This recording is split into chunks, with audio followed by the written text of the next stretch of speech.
Good morning or evening. I am your host once again. This Capricornus Andromeda. Or just so for convenience sake. That storm took out everything. My phone processor crashed. Who even knows? Or you can just refer to me as Soul for convenience sake. Anyway, how your night today's been going? It's a pleasure to see you once again.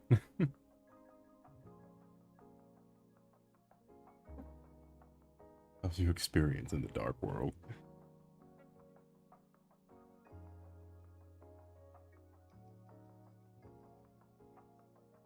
I made a cake on a grill. You're doing good. That is wonderful to hear. I have some sketchbook stuff. I was thinking maybe one of these days if I could get it to like actually look decent and figure out like the nomenclature of it, we could do a traditional art stream one of these days. Because I also did quite a bit of sketchbooking stuff. Look, I did a lot with a little back in this time of night. In this bit of an outage. I did a lot with a little. Hold on. What screen do I need to make did I need to add small in myself on? There we go.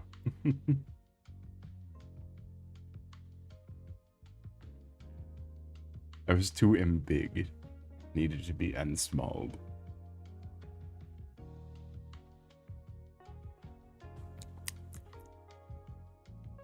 But we're back now. Yeah. Tell you what. Dangerous heat wave plus no power error water.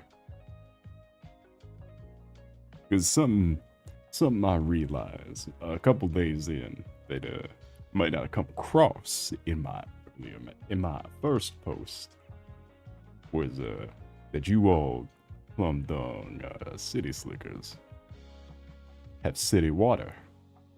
You don't need electricity to pump the well. Oh, you goddamn city slickers, you.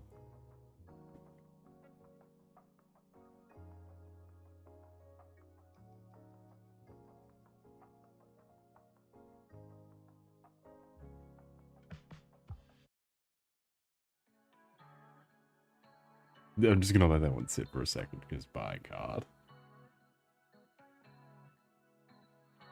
This well water tastes good. It feels wet.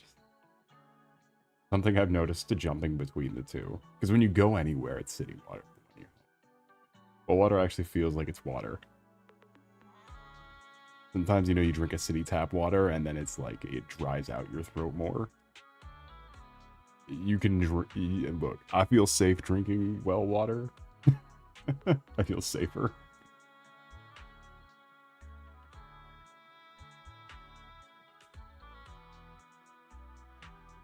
Also, I've gotten sick a lot jumping between waters.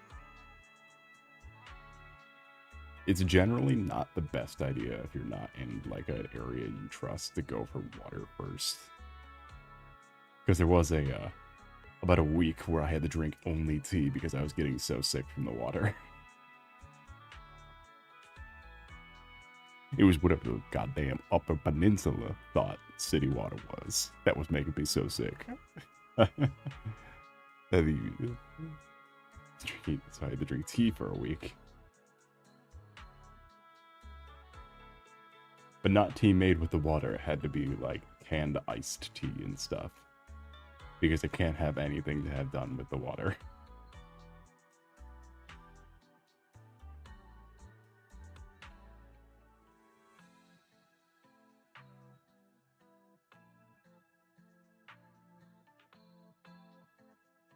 But I mean, you know, you stock up on bottled water for various occasions, so you get a lot of that.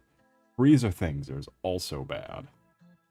Because you can typically, with a freezer, most of your stuff will last at least 48 hours.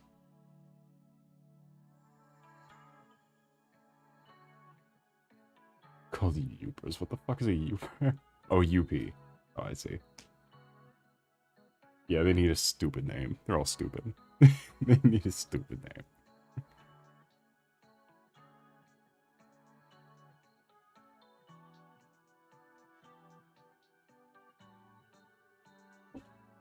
I don't know.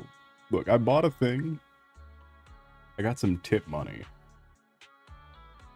Which I don't work in any position that would warrant tipping. However, aside from that, I use my charm and good looks to receive some tip money, and I took that and I bought a drink for old time's sake. Not sure how I'm feeling about it. So, when you get down to artificial flavors, there's a few that are like the obvious ones. You know, you got like your cherry, your raspberry, your melon, like the usual suspects of artificial flavors. And then you mix them around a little bit. You know, you give them a stupid name every once in a while, like mango bango or whatever the fuck Bang called theirs. It's artificial mango. The orange, you glad I'm not gonna kill you? No, what the fuck was it called? By any means necessary or something. The orange one. It's just orange. It's intense orange. It's just orange. Raspberry's good. What are you, 5? Anyway. I want you to take a guess what goes through someone's mind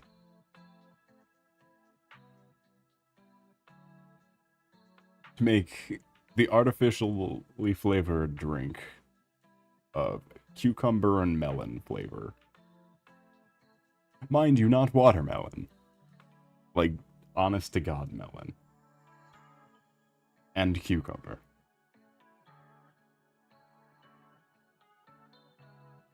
Cucumbers don't even have a fucking taste. I've grown a cucumber and bit out of the thing from the ground. They don't fucking taste like anything.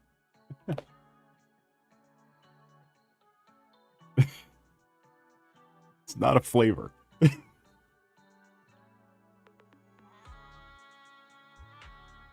Hold on 1 second. I'm going to crank up that fan because it's just getting hot in here. And then we'll get onto the drawing and the chatting and the other things.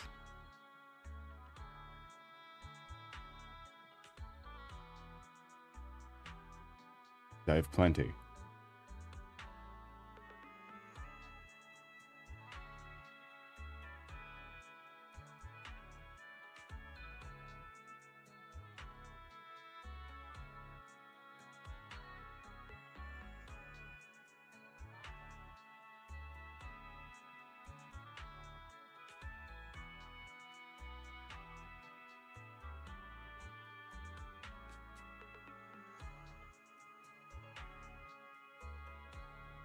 Yeah. How have you never eaten a cucumber? Are you serious? They don't taste good. No, they taste pretty good. But it's one of those things you gotta do something with them. It's like if you a cucumber is effectively if you ate a zucchini and then you were like, this is a bit too spicy. I need something a little more mild. That's a cucumber. Welcome in, Static Boy. How's your night today been going? It's a pleasure to see you. Mind you, this is a gag. Zucchinis also taste like how a jellyfish's body is composed. Like, they're made of water. This shouldn't be the flavor of the drink. This shouldn't be the top billing flavor, too. Yeah, but like pickles or cucumbers. Or pickled cucumbers or pickles. It's, you know, you can make pickles too. That's fun. Always fun. It's hard to get wrong. There's a margin of error. They're easy to grow too. What brand is the cucumber melon drink? Also, welcome in, Static Boy. How's your night today been going? It's a pleasure to see you. I'm back with plenty of stories to tell. What brand is it? It's 3D. Home of the home brand that brought you the aluminum can drink that didn't have any labels on it, and also the blueberry drink that I like. So guess what time I've been meeting at? 4 a.m.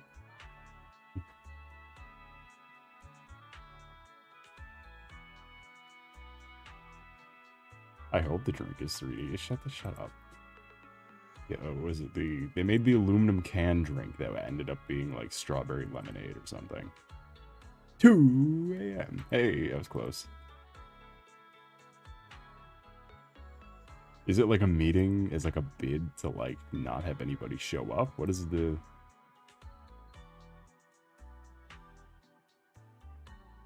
Are they hoping no one shows up?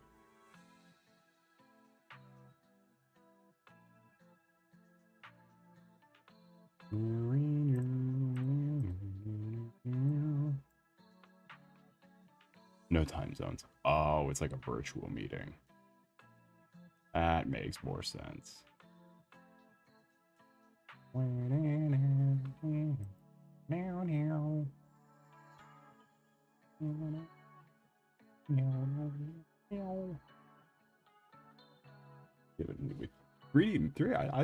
think the 3D flavors are delightfully unique. They're not horrible. None of them have been bad. It's just such a weird, like, artificial cucumber. It's mostly water. It's the flavor of water. Like, this shit's got nothing. Like, there's nothing here.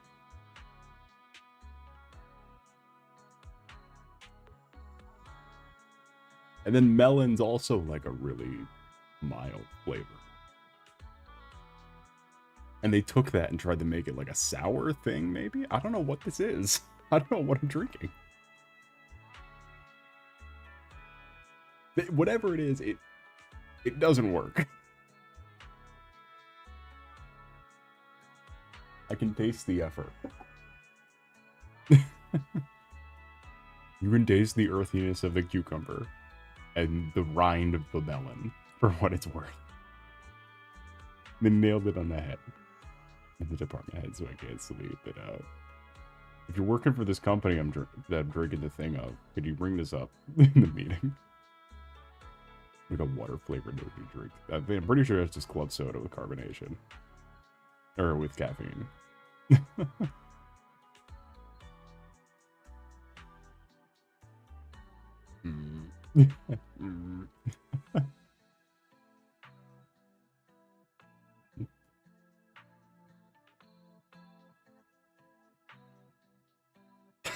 It's just so weird. It's like those jelly beans that taste like dirt. But like just like how you could taste the earthiness. I don't even know how to describe it. Other than just being earthy.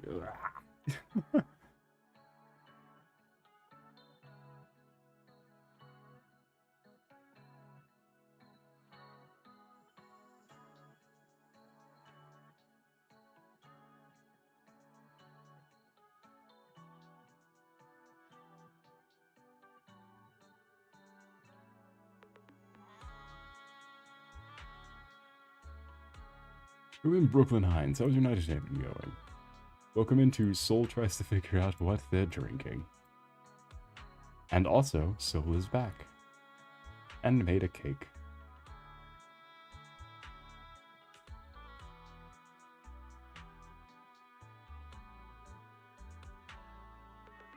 Okay, so I am also glad. It was hot and the well couldn't pump. It was hot and the well couldn't pump, and it's been like 5 days. And the freezer had to be moved. It's good for 48 hours, but at 9 p.m., when you announce that the day is moved back, that doesn't help me now, does it? Oops.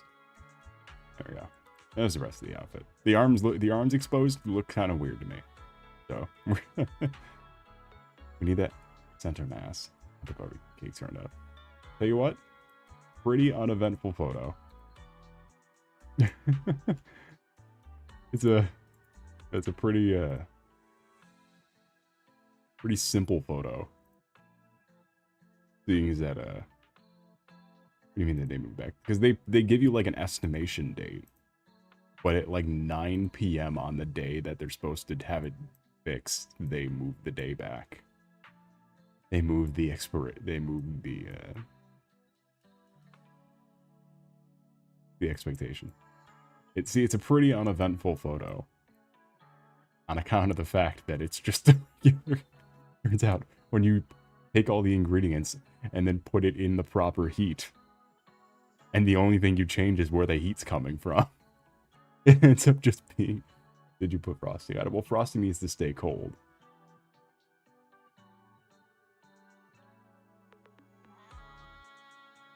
So this effectively just became a full cake-sized strawberry shortcake. Is effectively what happened to this cake. It became an industrial-sized strawberry shortcake because those ingredients don't... You can keep some of those in an ice box. You can keep some of those in a cooler. you can go grab some strawberries and then you can keep whipped cream in a cooler. Solid brick of a cake. It's not an eventful photo. The shop's feeling much better. Yeah, it's always nice. I get to wash off all the fur from buying pulcra hair. Is it a cake that's got no frosting? Yeah, because it's the batter, it's the cake. Like angel food cake texture. I don't know. I don't think there were... I don't recall a recipe being used TBH. Just throwing shit in and pretending it's gonna work. Because let's be honest here. Let's be honest here. Even though it is effectively just a heating element, do we really think this would work? Came out better than whatever I'm drinking right now. The soul cube the recipe we followed is the Hank Hill special. Because it was in fact a propane grill. Yeah, which I am certified in.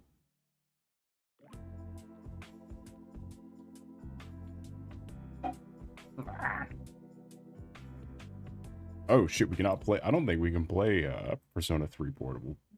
Oh my god, wait, Persona 3 Portable OST played next? That's perfect. I can't play it, but it's a perfect conversation starter. Here, where's my starting soon screen music? It died. Here, that's what I was doing a lot. It turns out, PlayStation Portable holds a great charge. I was playing a lot of Persona 3 Portable. Still better than the remake. I cannot take that stupid remake. Better. What are you drinking right now? So I've been describing this to the chat, and it turns out no one knows the fruits or vegetables, so it's been a bit of a hard go. But it's an energy drink. Flavored to cucumber and melon. Not watermelon, mind you. Like, honest to God melon. And a cucumber.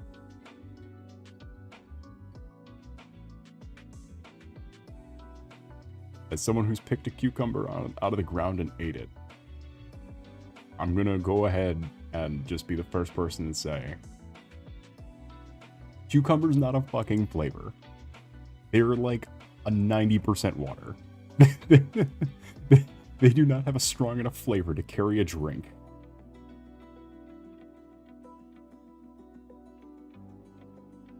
A sour drink. This is a sour drink. The earthiness is there, is what I've been saying. Is that it tastes so, like, I can feel it in my fucking bones. This fucking drink. I think it's chat, that don't eat vegetables. You were all the chat. Whoever's in the chat at the moment was the chat. This is, grow a cucumber. You can grow them in most weather. And you can, they're very easy to keep alive.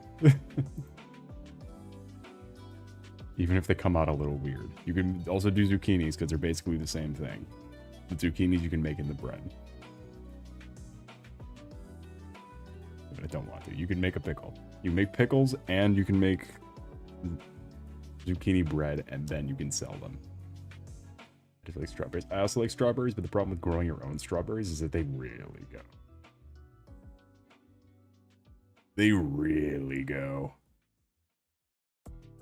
Zucchinis will duplicate themselves endlessly. Yeah, but you can stop them, though. You can't stop strawberries.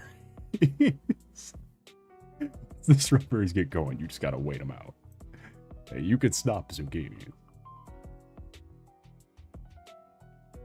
Zucchini cookies, yeah, they're a good additive like that.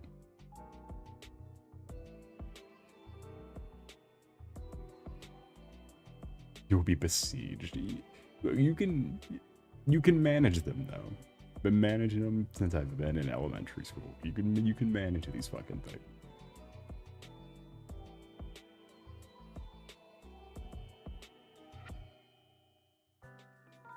Let me tell you about the one time we decided to grow strawberry.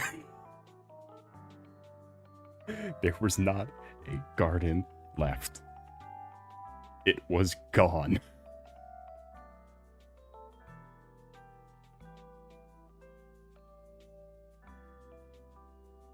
The kingdom fucking fell.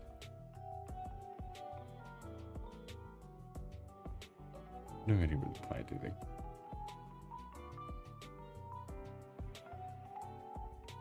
If you ever feel like you want to, you could always get like a window box or something. I've seen very aesthetic images of straw. I once grew blueberries in a barrel full of dirt.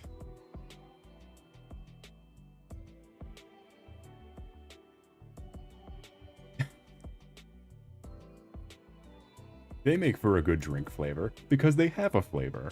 These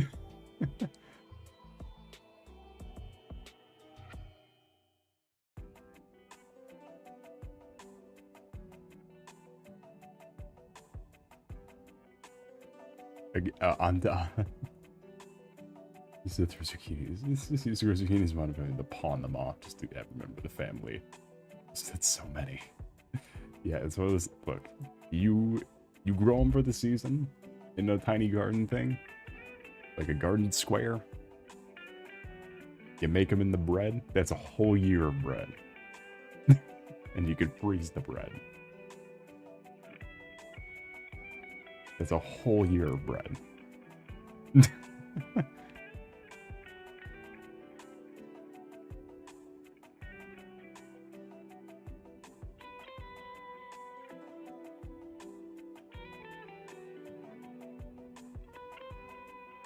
And the bonus, unlike cucumbers, zucchinis are harmless.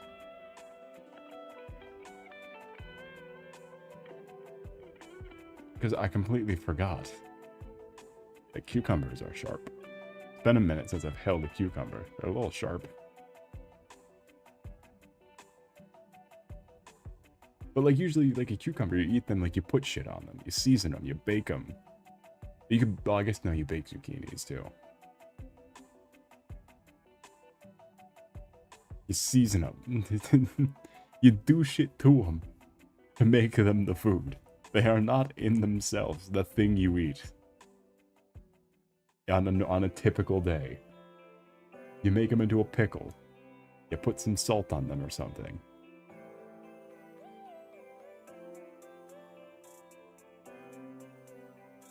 Breadcrumb for pomegranates. Yeah, that is a weird one to try and calculate. You could always try doing like a...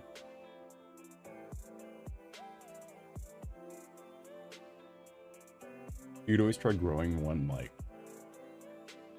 I don't know how big a granite like plant is.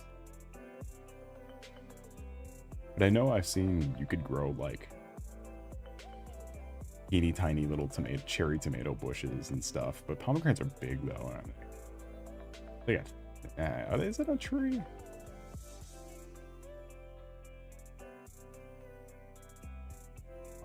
Pomegranate. Oh, it is a tree. Yeah, no fucking way.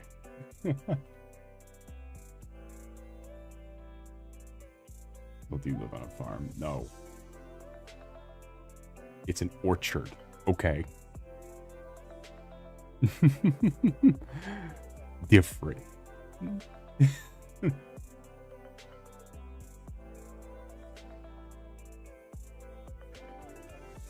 I do know a guy who owns an orchard.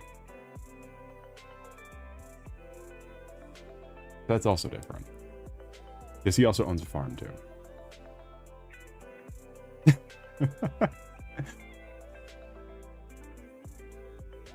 I'm having a great time.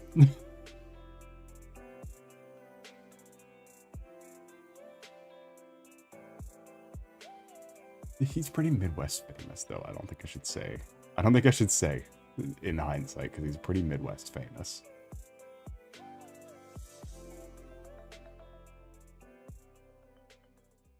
Like, I've seen their drinks in Tennessee.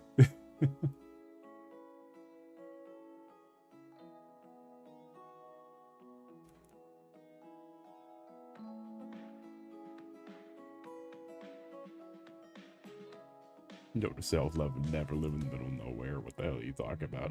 I'm talking about some good old, honest cucumber stabbing. Cucumber stabbing, oat storing, barn cat having, neighbors hay baling.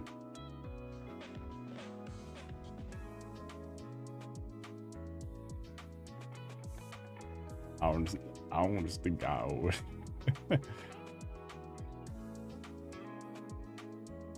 Is there a derogatory term the farm deck use? Yes, rednecks. I guarantee you've heard it. Not uncommon. I tell you what. Hank.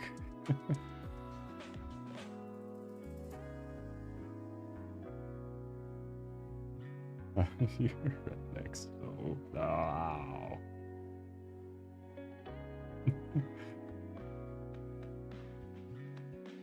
Look, you know it's bad when it's a lost cause when people like 20 minutes out. You say where you're from and they have no fucking clue. 20 minutes in any direction. You say the town. No one fucking knows what you're talking about. Literally a village. Yeah, same. Less than 2,000 people is the legal definition of a village.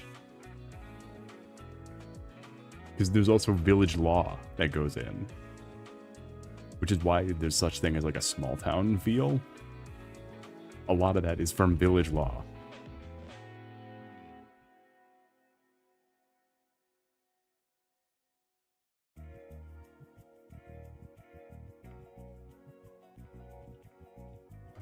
I'm a city slicker. I tell you what. I tell you what.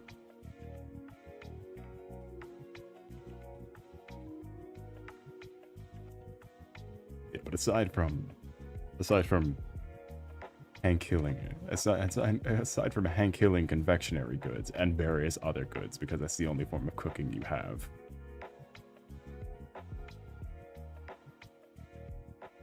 Unless I'm rejecting the pretty close to Hamlet territory.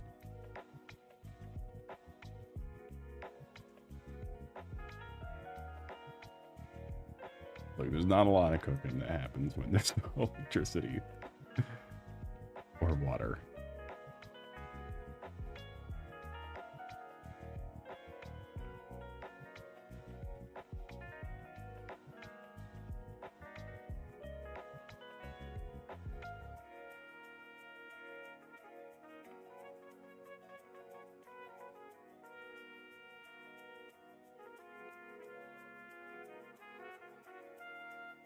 Is it Shungus or am I seeing something? What was what who? What do you mean? You seeing Shungus?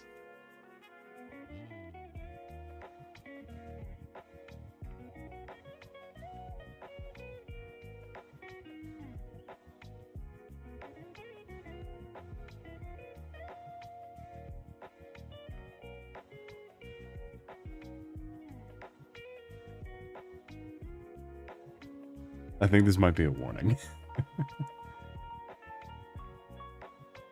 a bad omen. It's like seeing Gaster. It must be handed an egg in a secret room. That's how you die.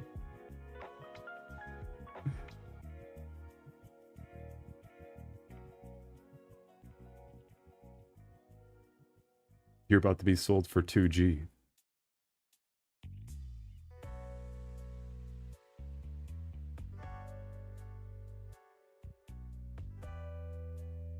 Anywho, though, in the blackout period, I did still do some arting, though. I had to dig out my sketchbook from my old campus bag.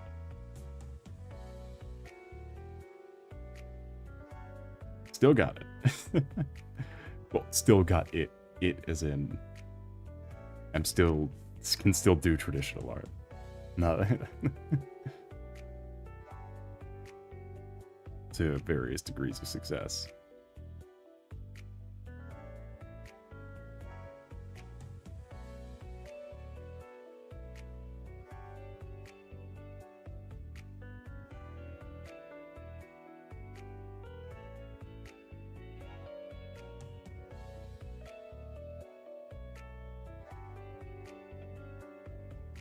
This drink is kind of growing on me. It was either this or watermelon grape, which probably would have been the smarter choice, as they're two things I really like.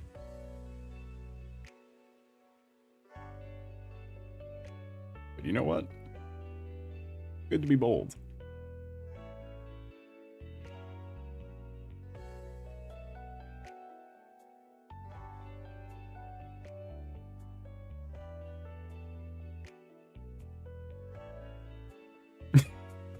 Ignore the face I'm making.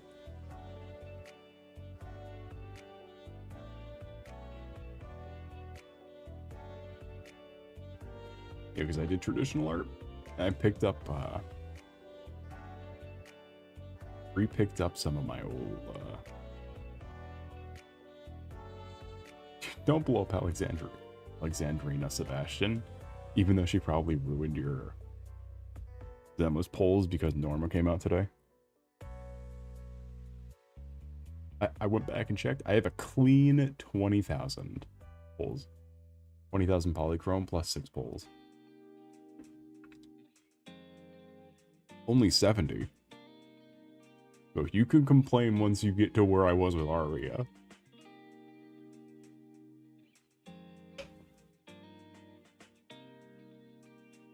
Oh, they're called the Maid Marines. Brooklyn, I know exactly what you're talking about. It was a trend. There was an artist who started running the cat cafe Maid Marines. Hold on, I have a video. Not of the I think it was the beginning of the meme, where it's like the Maid Marines Warlord Titan. Give me a sec. City, how's your night today been going? It's a pleasure to see you.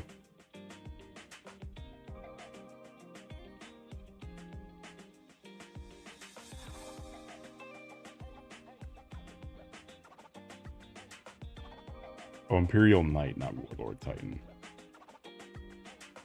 Yeah, because it was a web. It was someone did a web comic too. But the Maid Marines, where it's the only sister of the Emperor's children. Not the faction, the Emperor's children.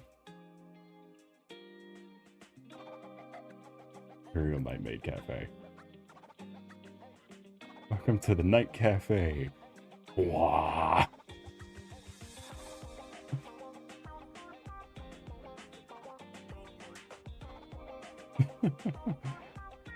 No idea, it was like a thing. Yeah, it's a joke. It's a in-joke. This is fucking... Hold on. Let's see.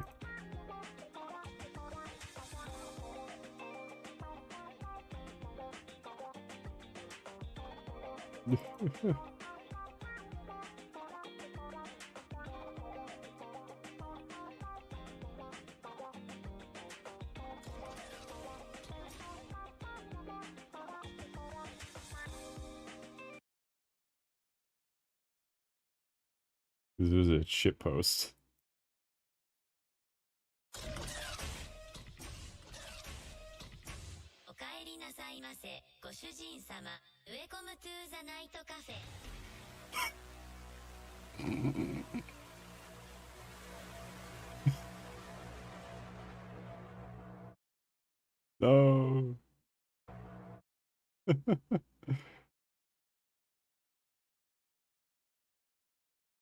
The fucking the night war horn, the unchanged night war horn. Yeah, but you can buy like you can buy custom kits on Etsy and stuff for made marine upgrade parts, like bolters with paws on them and like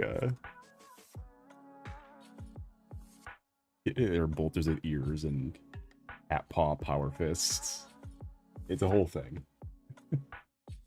What a space boomerang. Did you see the Ricardo bylaws?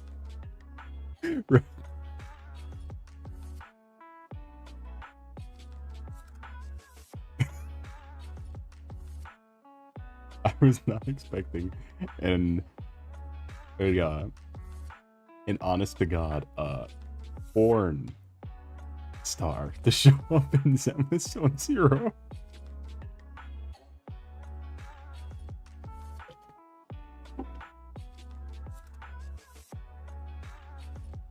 An honest to God. Or okay.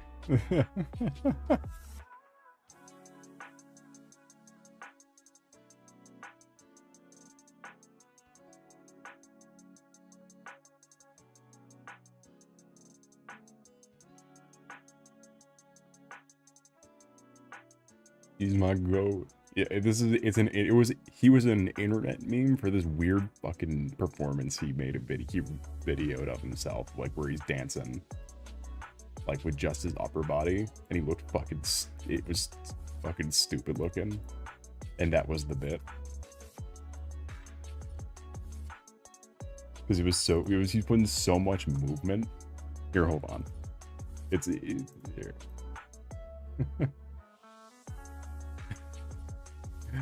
It's...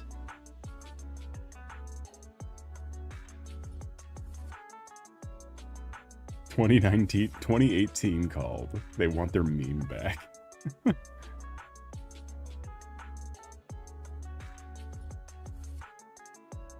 This is like some actual MLG meme compilation. I almost said fucking LMG. I've been playing. I started playing Destiny again.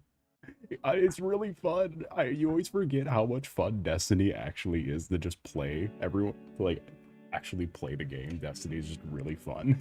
Just a really fun game. The Dancing Space Marine, Bang Boom Marine.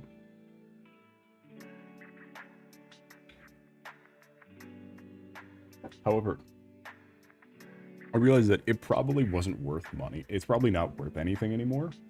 But I have a copy of Destiny 2. Like a disc copy. And before I talk about this, we'll skip over this conversation entirely.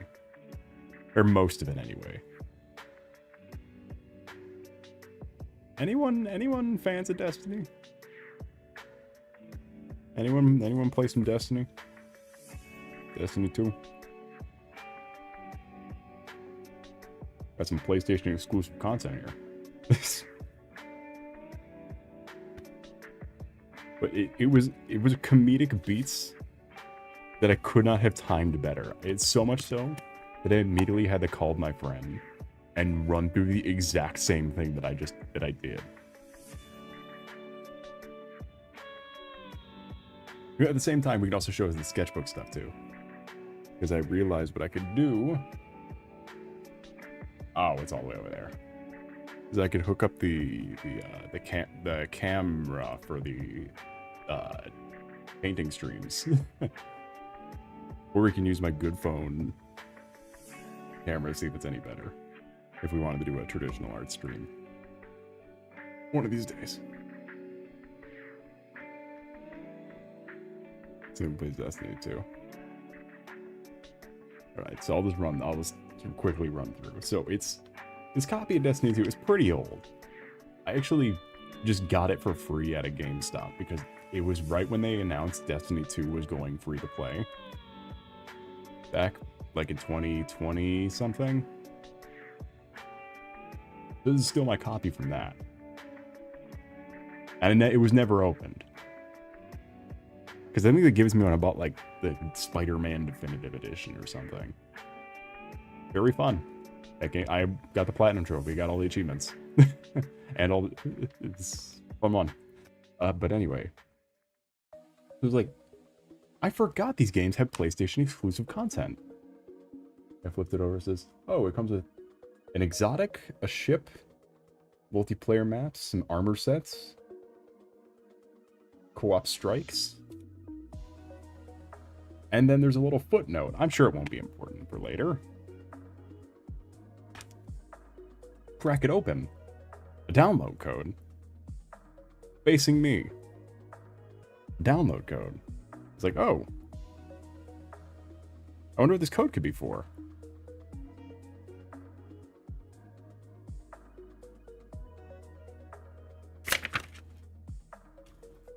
That's some ASMR me flipping the code around.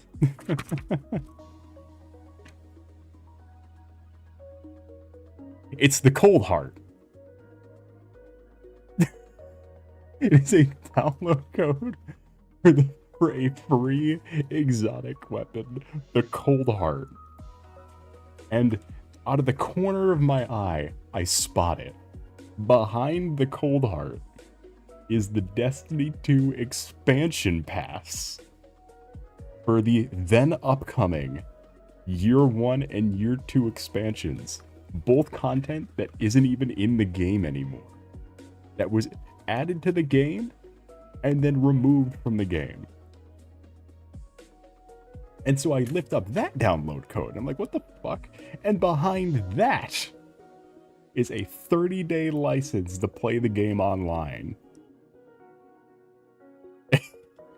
The 1-2 punch of this fucking stupid copy of Destiny 2. And the little footnote, timed exclusive until at least fall 2018. Which, for reference, on my Destiny 2 account right now, I have 3 Cold Hearts, all of the outfits for it, and the upgrades. It is not a hard weapon to get. And now I have a download code for it. A relic from a bygone era. Yeah, it was before they had ice, so they had to say that. So they had to use electricity as the element for the Cold Heart, and just make it so it does the same. So it slows you down when it hits you as its exotic trait. But ice weapons do that anyway now, so it's just fucking useless. Welcome in 14 peasants. How's your entertainment going? It's a pleasure to see you.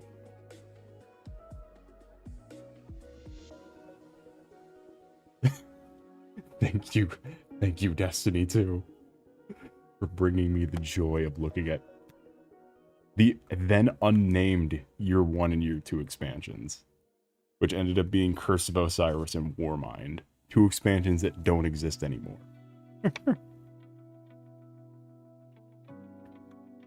For digital download via the PS4 store.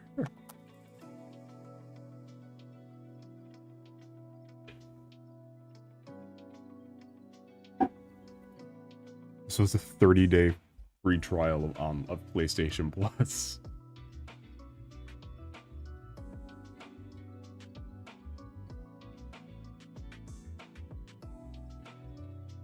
Never made the PS4.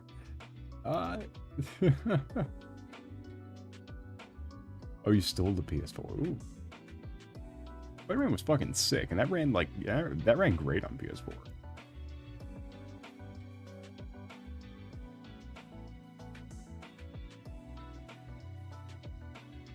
I think the PS4 I got for myself was the the slim one.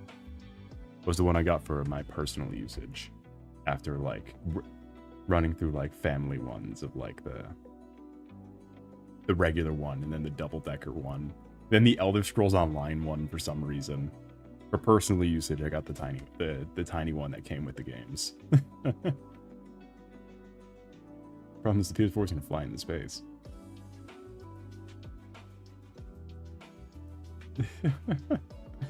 Look, he's just a little boy.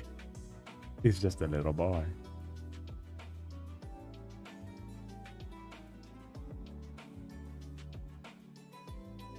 Skyrim for the Xbox One for my sibling. That one, I'm not sure if that runs on the Xbox One. It might. It damn well might.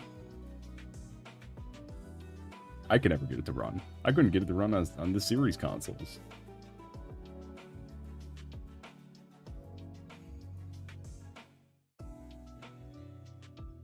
Oh man, it's playing from Sky. Okay, but that's not a bug. That's just Skyrim.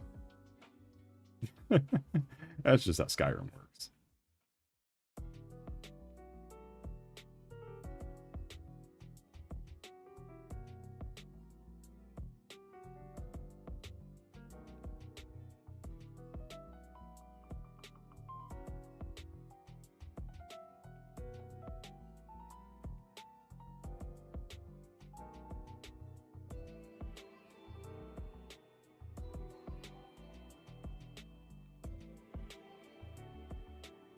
Also, am I supposed to focus on the main quest? Because 90%... The main quest isn't too long.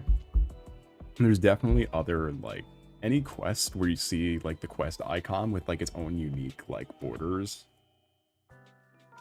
Like, the Dragonborn quest is, like, little dragon heads on it. Stuff like that. If you see the unique borders over a quest, then that means it's a main quest for a storyline. I would recommend doing the Dragonborn storyline, though, up until you complete the first shout. Because I feel like that's the point where the reins are kind of off, where you can just fuck around and not be, like, penalized for it. Or, I guess not be penalized, but, like, not be, like, hindered at all. So, like, meet Parthenax and all that, and do all that. But then, besides from that, you don't have to focus on the main quest anymore. It's just, but also that first shout is really fucking fun. That's not all your major organs. It shows your butt to your face while you try to get comfortable.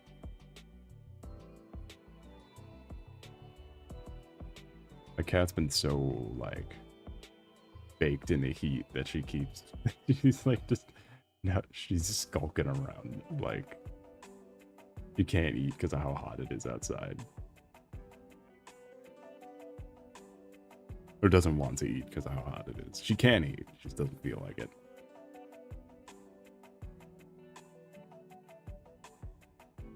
He's trying to flatten me. But that's affected her inside behavior, where she will now find a spot. And be a nuisance in said spot.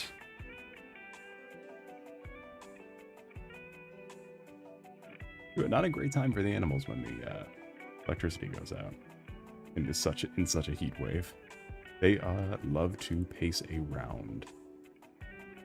And be a nuisance. And put all of their face where their faces don't belong.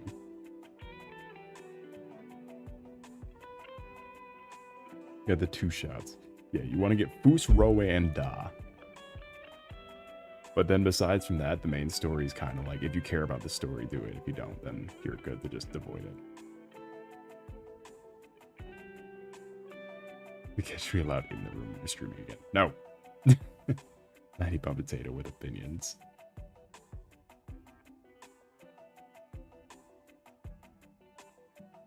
Yeah, my dog doesn't really lay on you as much as she did. She sits in front of you and just, like an NPC with a quest.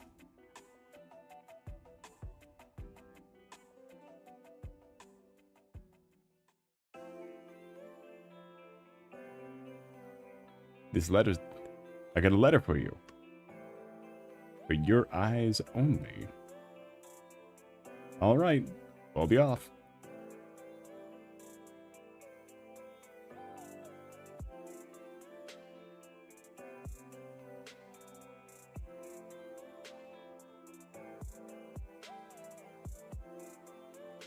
I don't claim to be the best blacksmith in Skyrim. That honor goes to Yorlin Greymane. But what I got will do plenty.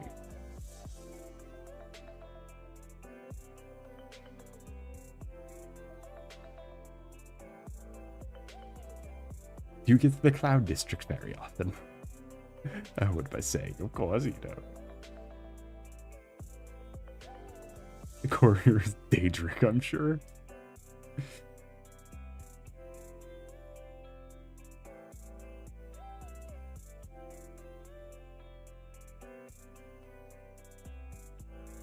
I don't remember any of the dialogue because I watched people requests of playing it. How dare you? Skyrim dialogue is a treasure. It's half the conversations with the people I know. Look at old God. This is a good song on the zero spatial awareness.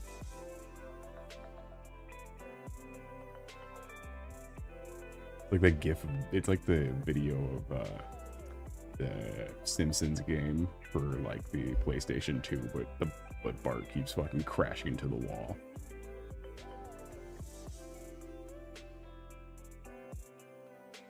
Okay, but my auto fister. Okay, but what about John Battleborn? And his iconic question. He's got a question for you, you know. Greymane or Battleborn? Only true sons of Skyrim are Battleborn. You're on a what?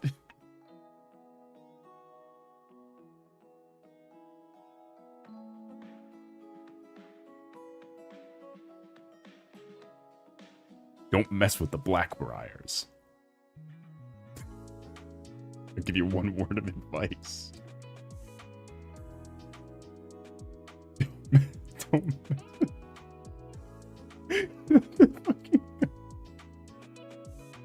that's a core memory. I forgot what the fuck I was talking about. We were just in. I forgot what the fuck was happening. We were just in a car. We were in a car one day. We were just fucking hassling people like the guys. We were doing something. They were just like, are we just doing what that guy outside of what the guy outside of Riften was doing? He was just hassling people. Maybe I'm the Dragonborn, and I just don't know it yet. I know who you are. I'll say this.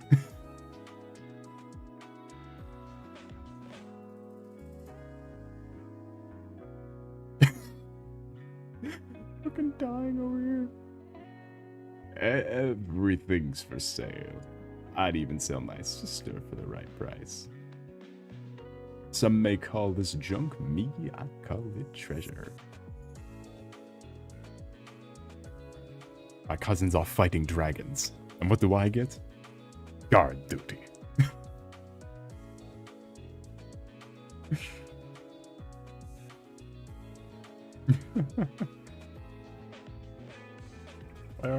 Grelka. Oh.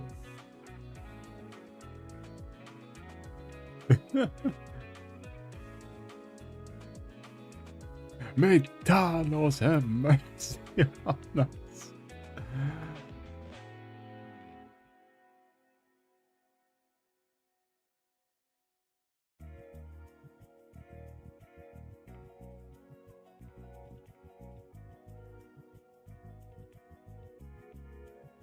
Greetings, Marsh friend.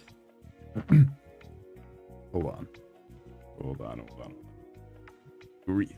Greetings, Marsh friend.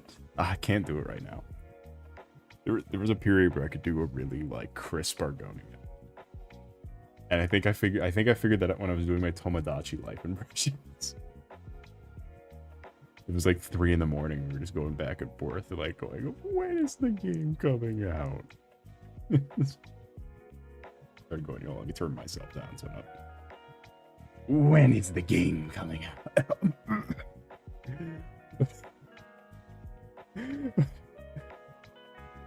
Greetings, Marsh friend. Greetings. Khajiit have where if you have koi. Skyrim dialogue's so fucking funny. We need to play Skyrim this millennia. I don't think we've played Skyrim since we re-debuted. But enough likes and subscribes will convince me to do it shortly. To do just an honest-to-God run of Skyrim. Like how we did an honest-to-God run of Oblivion. I will do an honest-to-God run of Skyrim. I fucking love Skyrim.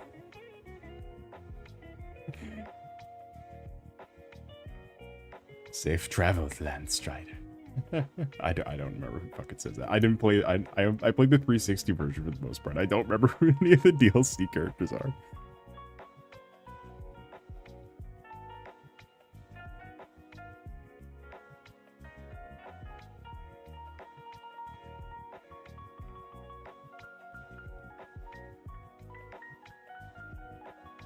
Skyrim belongs to the Nords. Your road leads you to warm sands. My favorite misconception about Skyrim is when you really... There's DLC for Skyrim. It's only DLC in the original version. It's like Dark Souls 2 Scholar of the First Sin, where only like the oldest version of the game has DLC. And Stratos Yogonian says Julian. I thought his name was like Medosi. Oh, do you know what? I only ever play as Argonian, so he calls me Marsh Friend. I only ever play Argonian. I like played Khajiit once. That's why I don't know that. Greetings, Marsh Friend. I have wares for you.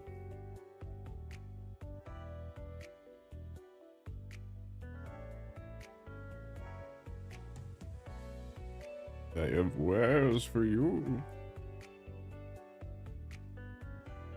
Yes, yes, you're the Dragonborn. We're all very impressed.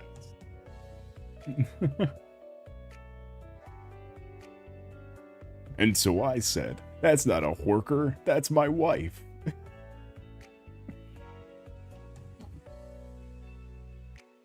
And quickly learned everyone's racist. What do you want, lizard?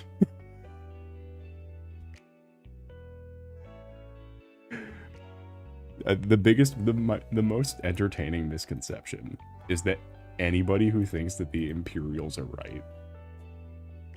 Could be Morrowind. Yeah, no, Morrowind's way more racist. But Morrowind fucking hates Argonians.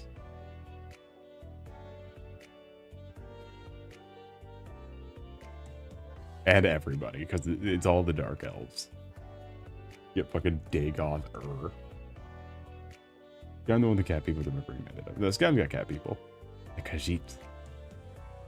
Jazarago.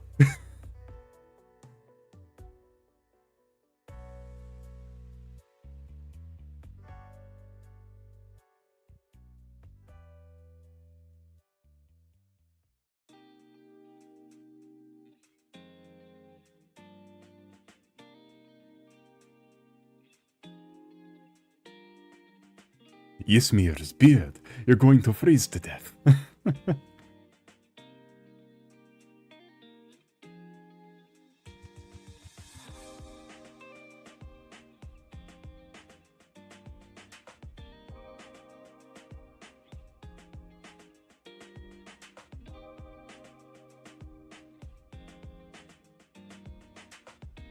me a dark elf, another dark elf will still call you slurs. Sorry, Morrowind is so fucking funny. The cats in the little hats, too. That is also Skyrim. We did a playthrough of Oblivion, which is the same universe. Where our character was a cat. Was it like Schmimbus the Gaunt or something? It was something like that. I don't know. I haven't gone on that character since we streamed it. I always just played my lizard.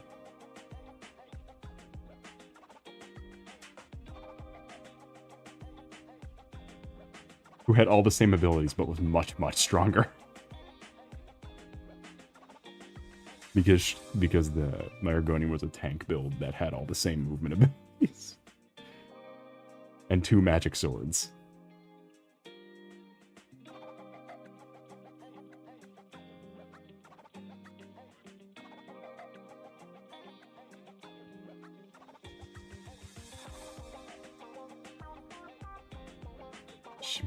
This the gay gaunt overload.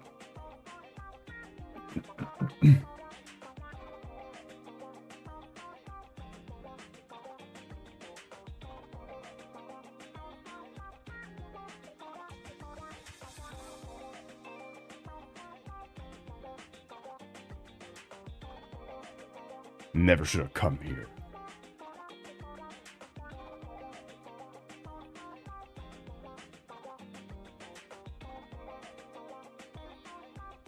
You see those warriors from Hammerfell? They have curved swords.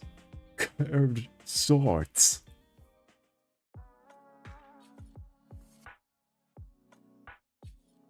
Welcome in Dreadhoser, not today, but anyway, it's a pleasure to see you. Yes, 14 peasants. That's what I was gonna say. Is anyone who thinks the Imperials are right are stupid. Because the common argument is, oh, the Stormcloaks are racist. The Stormcloaks are not racist. Those two guys that hassle the Dark Elf outside of Wilhelm are racist. Winhelm are racist. The Stormcloaks are not. Just those two guys, and then the general aura of Skyrim. And also Ulfric's general guy, the guy with the bear on his head. If you're one of the non-Nords, he tells you you're one of the good ones when you beat his quest. But other than that, the Imperial are much worse.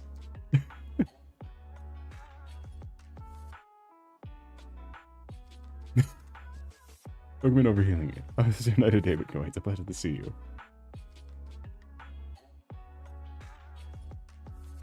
Even everyone in the dog is scared. Yeah, there is a talking dog who is also racist. I love Skyrim. You can play it in VR too, so you get the full experience. The Thalmor are more racist, objectively, yes. The Thalmor and the Imperials are way worse than the Stormcloaks.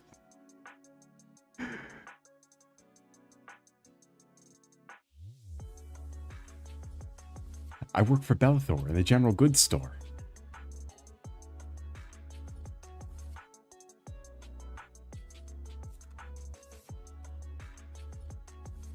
Need something?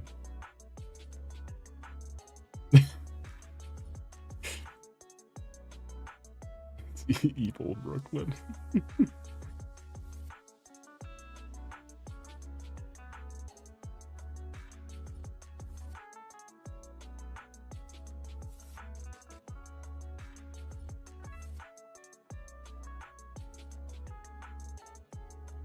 Who's a talking dog? Sometimes.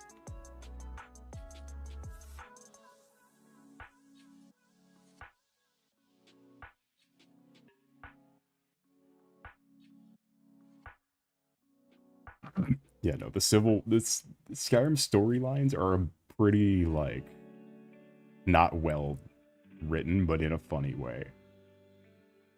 Because they're all super weird and disjointed. Like, they all have good start points, or like they all have good concept conceptually. However, in practice, they're all a little funky.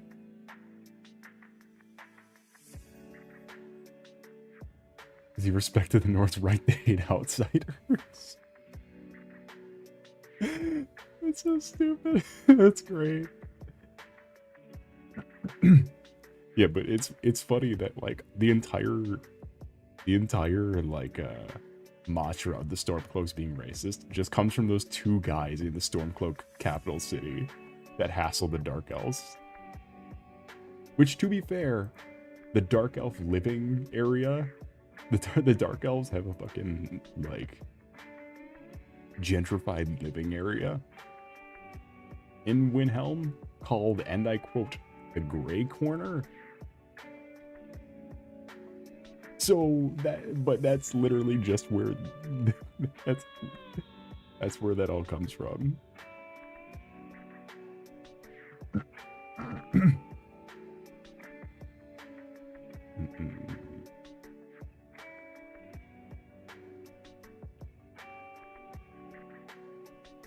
They're a little racist. Okay, I'll give them that. But they're not as bad as the Empire.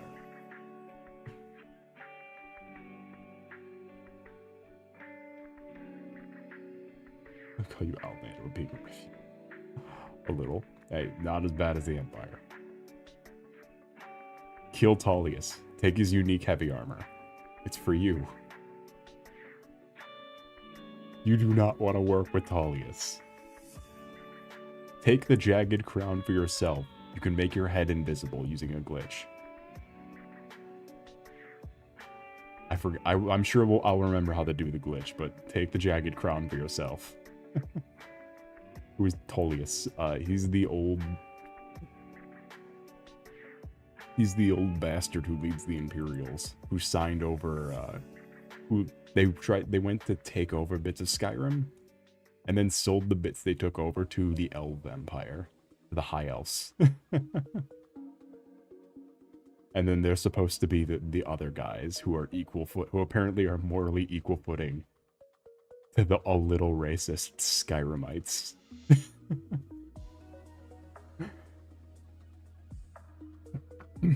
The ideal strategic play for this guy. Yeah, there was no reason for them to be in Skyrim. They just want the territory.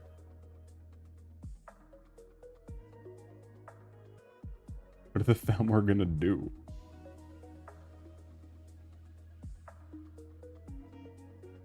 Look, I'm sorry, but once Martin Septim left the throne, anything that involved the Empire just became dumber. Is all I'm saying.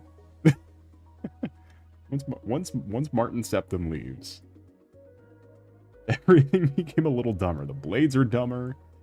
The Empire's dumber. The next Emperor's dumber. Welcome in, Alistair the Radio Demon. How's your night today been going? It's a pleasure to see you. He voiced the sword in Dustin Elysian Dale. A history with this character. You're not lying, the priest guy. I was Hammerfell kept fighting the Thalmor from 1. You can be, look, they all the nations of the world beat the fucking Daedra. You're telling me the Argonians with sticks and rocks were able to invade hell, counter-invade hell, but the Empire of Man can't fight off some elves. Can't fight off some colonist elves.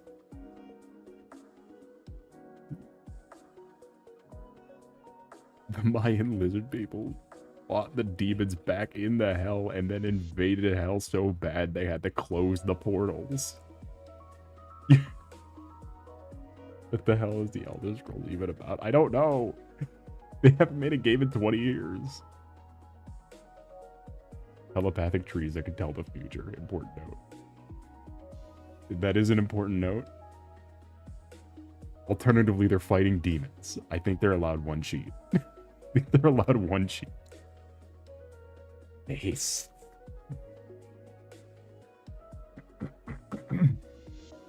They beat them with 2 sticks and a rock, and they had to share the rock between the whole platoon. Man, I'm just out here drawing the European dead zone from Destiny. Anyone want a download code for a free cold heart?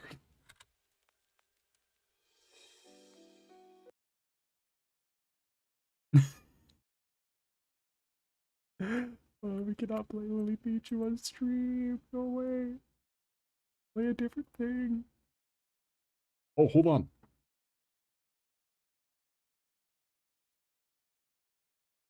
Also, Skyrim has a brilliant soundtrack.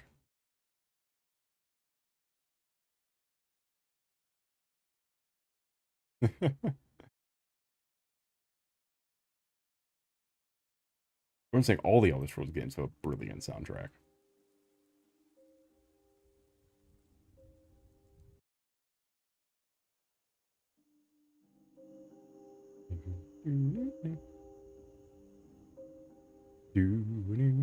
They're also very pretty.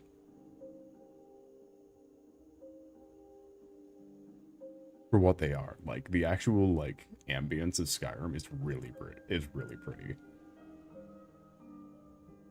I used to make fun of Skyrim all the time until I realized that, like, I'm not the nostalgia critic. I can just play things that are kind of cool sometimes.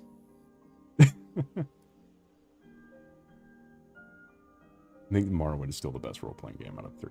Definitely the best for role-playing, but my list for the modern 3 would used to go Oblivion, Morrowind, Skyrim. Just because there's so much I just can't stomach anymore in, like, the modern game setting when it comes to Morrowind. Like, there's so much that just doesn't work for me anymore.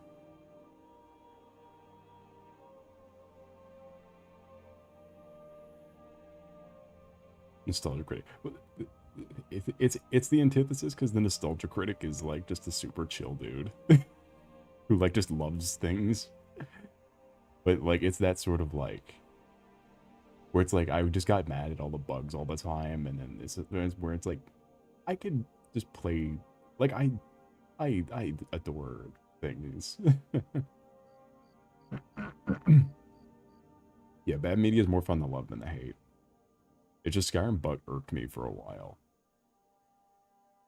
I prefer it over it. Yeah, I just can't get behind like the yeah, there's a lot to like about Morrowind. It's just not if Morrowind had a remake by the same studio behind the Oblivion remake, I'd put it back where it is in on my ranking.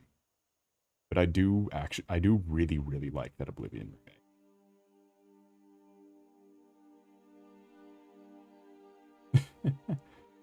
Even though Oblivion is the most like aesthetically kind of bland game because it doesn't have like a theme to it, it's just fantasy. Where Morrowind is just a fucking hellhole. Like I don't know how to describe the aesthetic of Morrowind. It's a fucking nightmare country. And then Skyrim's like this super beautiful, like, Nordic themed game. Oblivion, well, original Oblivion 2 was also ugly as sin. Like, it was the ugliest game I've ever played. And then it didn't have any aesthetic to it. Like, it was the ugliest game ever. And its direction wasn't great. So I always just preferred Morrowind above it just because it had like a direction and it wasn't like the art direction was good. And like the actual world for Morrowind is super interesting. A Gothic way or a Doom way? How do you even fucking describe Morrowind? It's like mud people? Like think of like if ants made civilization. Or like if Hollow Knight was on the surface.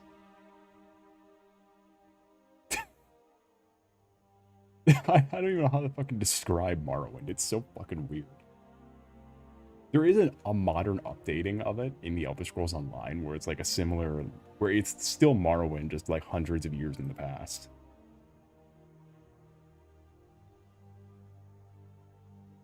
Where you can kind of see a more like modern interpretation of the setting. And then in Skyrim, you go back to Solstheim, which is part of Morrowind. So you do get a lot of Morrowind media. But like it's like giant gross mushrooms and weird huge bugs. Like it's Morrowind's fucked. Fucking and everything's like a weird like desert like sandbox structure. It's weird looking. I think this is a screenshot from the Elder Scrolls Online. Because it looks way too colorful. The screenshot looks way too colorful. While Morrowind is like vomit green. Yeah, this is kind of like it's weird. Morrowind's like a vomit green and gray. Here's a better.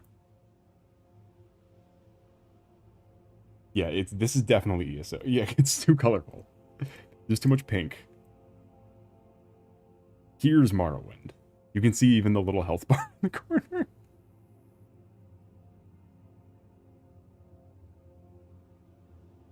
Here's like what Morrowind actually looks like. There might be ray tracing mod on this, but then again, games really had really weirdly competent lighting in this era. Like a lot of these older games like this went for like cloudy atmospheres, but also had really competent lighting.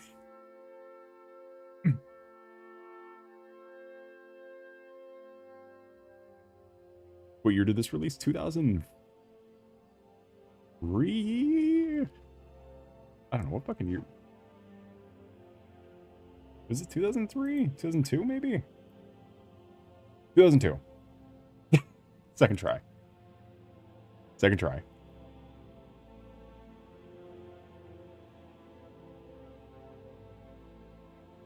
(2002). 1 year after Halo. If that's any sort of like reference. So this looked pretty decent for the time, and Morrowind took up so much like RAM and processing space that every loading screen it turned off your console and turned it back on to free up the free the cache or to clear the cache every time. Which is why when you play Skyrim, the loading screens have those tooltips. Bethesda sort of pioneered this like that whole tooltip thing from the limitations of games like Morrowind. Where it's got like the spinning like diagrams and books and all that, and then tells you like all the lore and stuff on the loading screen.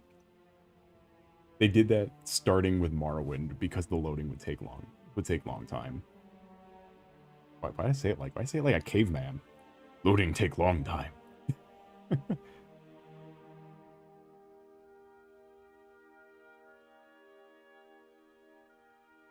The load fog really adds a lot. Yeah, Morrowind is grimy. The thing is, with describing Morrowind as grimy does not at all describe the actual like look of the game. Oh, here's a good one too. It's like here's a civilization.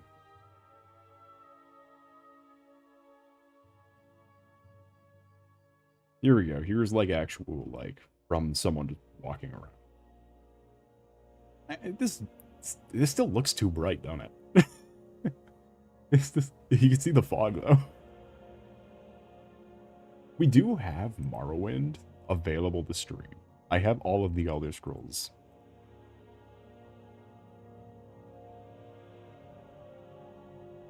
That I'm very soon to write about. All of them. The other thing is, streaming Morrowind is good asking for trouble. We're already fucking streaming Astroneer, aka the account bricker. The armor slot system was peak. Yeah, unless you're playing Argonian. They have bone mold armor too.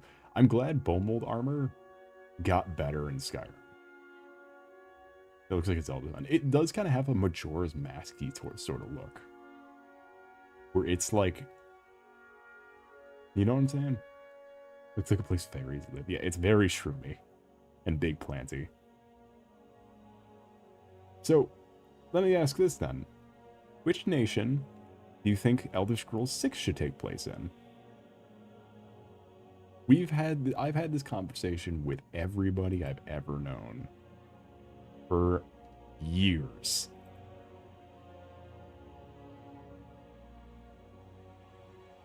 You do so much fashion. Yeah, fashion was peak because it let you put, because armor was everywhere. Like you could change your shoulder pads, for God's sake. Your fucking pauldrons, your waist cape thing. Your shoes and boots, like your shoes and ankle armor was different. Like it was fucking insane. That's why it didn't really matter that Argonians couldn't wear helmets. And Lotharan. It takes place in Lotharan. Because I've sort of started lobbying for the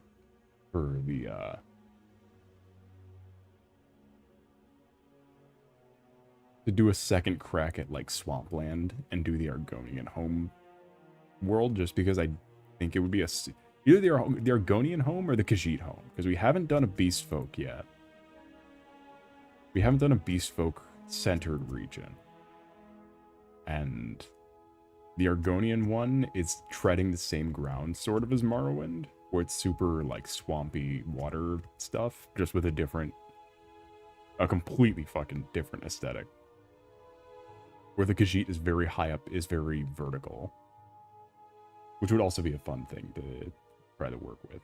I want my Lizard Society. Yeah, either Lizard Society or Cat Society is what I would most hope for. Will this game ever come out? No. They announced this game 10 years ago. It's never coming out. We talked about it on the drawing stream where the Elder Scrolls 6 teaser looks out of date. It looks old. So many lizard voices. Listen.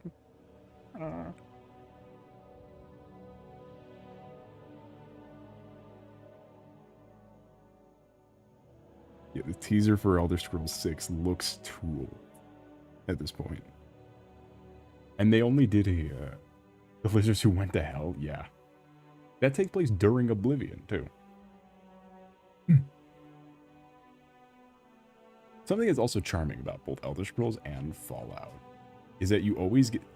is that they do these big, like, world-changing events, and then fast forward so far into the future that you get to see the entire scope of what you just did in the last game. That's something that's always intriguing about both Fallout and... is it like, it skips over the immediate effects and then goes right to the lasting effects of what you just did.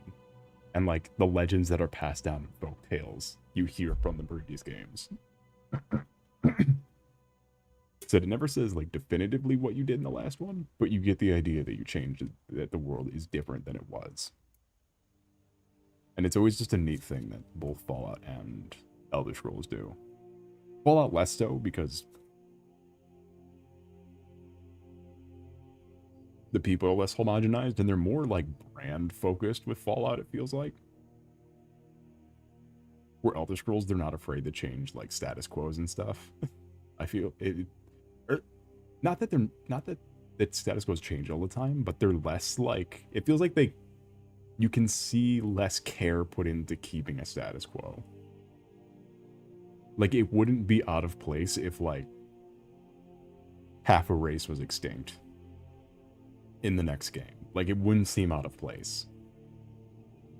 Where Fallout, like, they're like, you can consciously see them, like, backpedaling civilizations. Or backpedaling on story elements.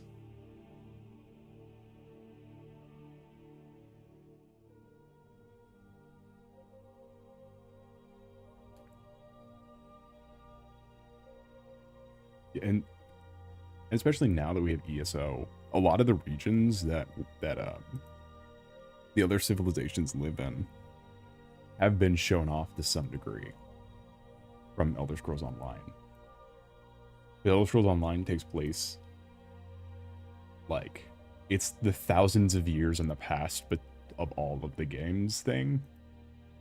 But because of that, you're free to go to any region and just fuck up stuff. Because it doesn't matter. It's so far back that it will never matter. So you go to all the regions. Or you can, and just screw around. And see what the, like, visual style of each area is. The only one I remember is Morrowind, because it looks so fucking different. Morrowind and Skyrim are the two I remember.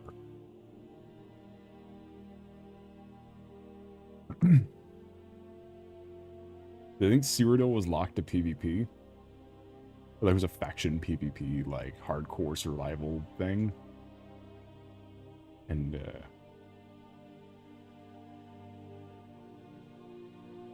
you go back in time in Dark Souls 2 to kill a bunch of giants. Yeah, the other difference is that you feel the effects of what you did in Dark Souls 2. Elder Scrolls Online, to make sure you will never ever see the outcomes of any of the things you just did.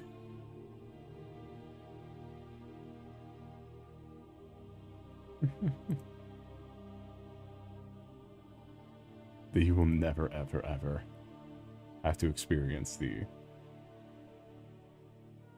They tried to do a Halo MMO like that once, and well, it didn't ever come out. I don't think it would have worked the same. Like, I don't think it would have worked as well. Because Halo canon of, like, fundamentally shifts, like, pretty solidly. And then the timeline is concrete all the way up until the end of the story. It's just not, it's just like sometimes the things don't. It's weird that both the Bethesda MMOs ended up doing what they did. Because ESO and Fallout 76 not only are still going, are both successful in their own right. And I get Fallout 76, you might be like, what do you mean successful? Do you know where that game started versus where it is now? The game is playable now. You can have fun in Fallout 76. I did have fun in Fallout 76. I played it since I had a character from the beta of Fallout 76. Was it a Cyberpunk situation? No, because the game is still fucking laughable. Yeah, but it launched as it was a nightmare launch. There was nothing to do. There was nothing in it. It was ugly as sin. It barely worked. It was broken beyond belief. And it was hardcore PvP for some reason. Which in MMO terms means you can be shot dead and someone steals all your shit. And then they made it like a real game. Just with multiplayer bits. Just with other players around. They made it just a regular Fallout game. And it looks better than Fallout 4. Like, it's visually an interesting game because it's the most colorful Fallout by far. And the most interesting one to explore because it's so, like, vertical. Because it's in the Appalachian Mountains. It's so vertical. You hear about Fallout 4 more. They keep giving me a problem. Fallout 4 is a weird one to hear more about, but I can see why, just because it's Fallout 76 is just so like exhausting, or it's been exhausted so much that people just don't want to talk about it anymore for the most part.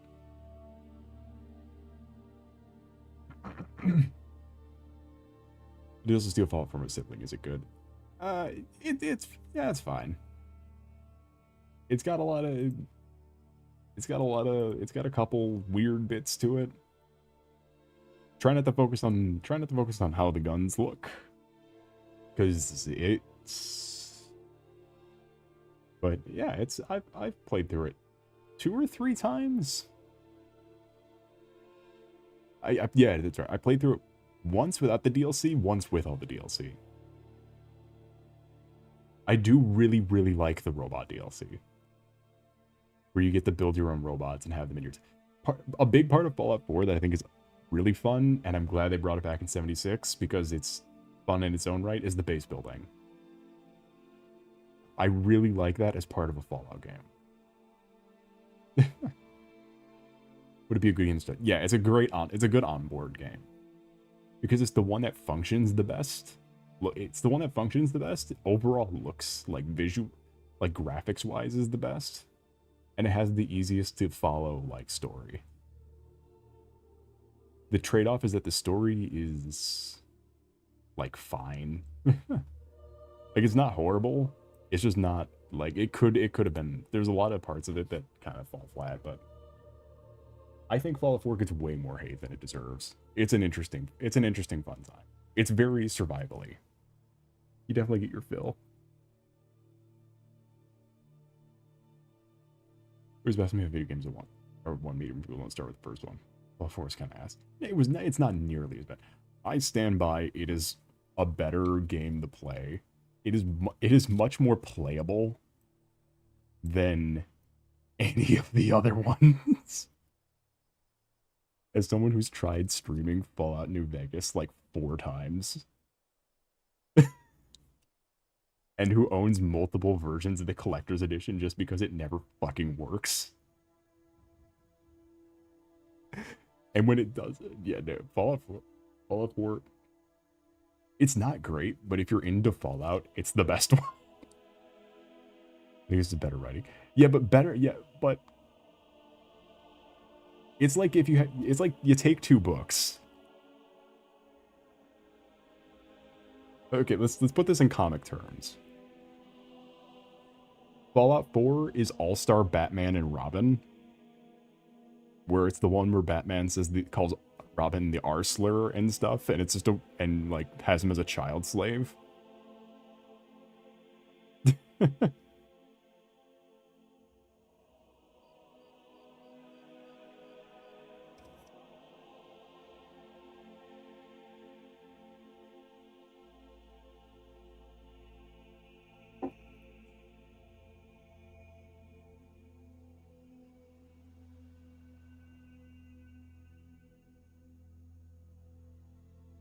And then Fallout, I can't even think of the fucking... Fallout New Vegas is like the fucking Sharknado tie-in. Like, it's... Like, there's... Like, it's just... Like, New Vegas is such a chore. Just for... It's not worth playing to get to the writing. Like, genuinely, look, I've beaten it twice. I have pulled through all of the crashes and loss of progress and save corruptions and switching hardware to try to get it to run better. Playing on the shit it was made for, playing on the shit it wasn't made for.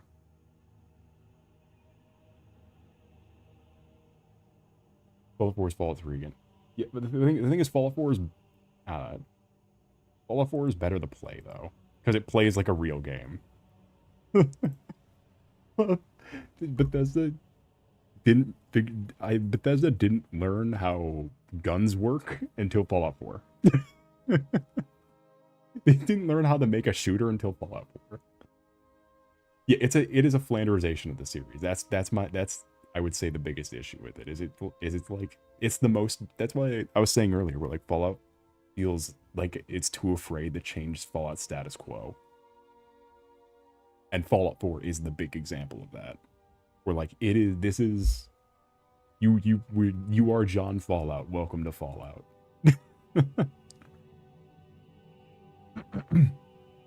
Bethesda doesn't get Fallout. Fucking Obsidian. Obsidian makes New Vegas and you all bend over backwards when you realize that Obsidian also made Brotherhood of Steel. Is when you realize that they didn't know what they were doing either. They made Fallout Brotherhood of Steel. I don't want to hear no Obsidian glaze.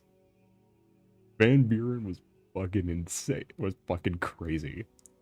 And they made Brotherhood of Steel. Obsidian did not know what they were doing. Obsidian, they bankrupted their company, dog. They only had to make one thing.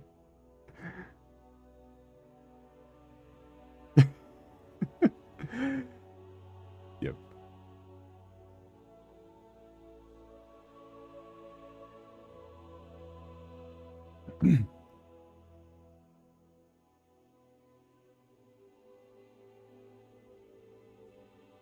It's just, and like I don't even disagree that it makes a single good Fallout game. But they made enough fine Fallout games. 3, 4, and 76. Well, 76 turned out okay. And then 4 is okay, and then 3 is okay. They made 3 games that made money and were okay. And then like did 90% of the work on New Vegas because New Vegas is 90% reused assets.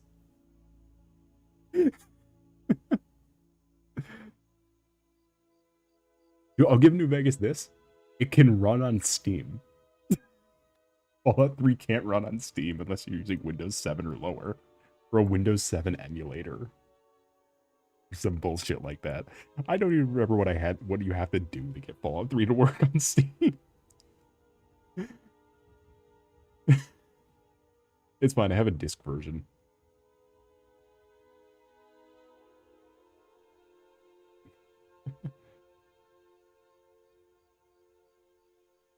Weirdly, of all the Fallout media, the best one is the TV show. I will stand by that. The best Fallout media is the TV show by process of elimination. TV show and then the miniature game.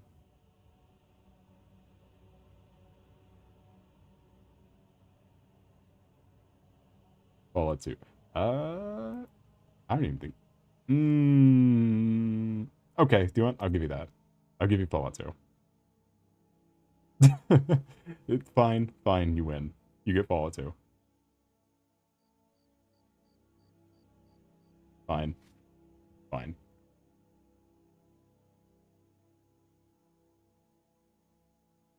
is Fallout 2 better than the miniature game? If I buy the miniature for Frank Horrigan, does that make the miniature game better than Fallout 2, though?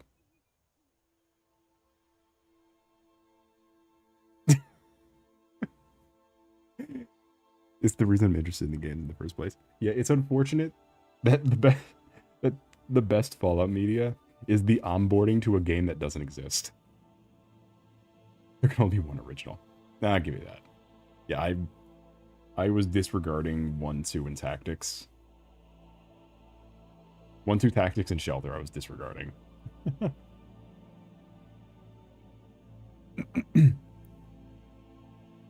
I wouldn't say 1 is the best. I would say, nah. My Fallout opinions are, I agree, not, my Fallout opinions are definitely not the majority. Tactics is funny. Tactics plays the best of the 3. But it's a thing where you gotta have a balancing act. It's like New Vegas has good writing, but good writing can't carry a game. Like a Tactics has good gameplay, but that can't carry the game. Like you can't have a game that's carried by one thing. It's gotta be carried by a couple things.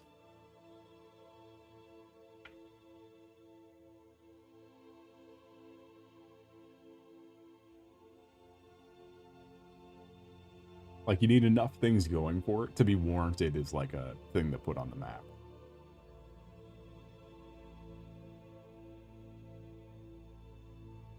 Actually seems to be the canon of Bethesda. It is wild. You do not know the fucking face I was making at the end of the Fallout TV series when they showed the fucking Colorado thing from Tactics. The fucking face I was making. I was like, no. We're not going here. No, go away. But this could mean we get Fallout Detroit. Hold on. This could mean we get Fallout Detroit. I think the Brotherhood having airships in Vault.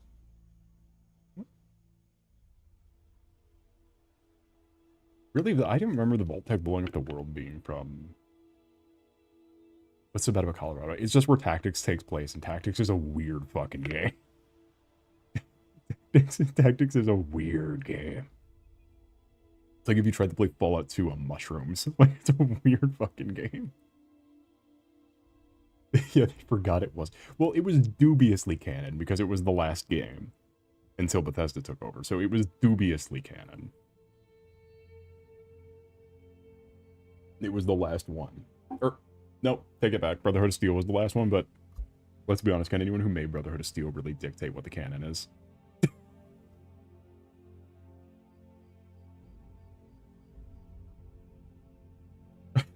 After they made Brotherhood of Steel, Obsidian lost their canon rights.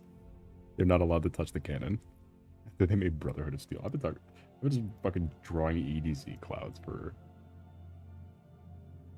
This counts as a twin stick. Okay, but the regular Fallouts are fucking actual RPGs. Like, it goes from tactical RPGs to FPS. Like,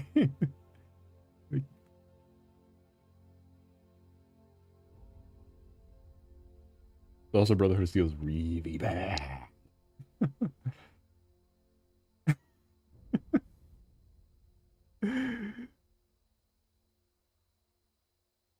The game is miserable.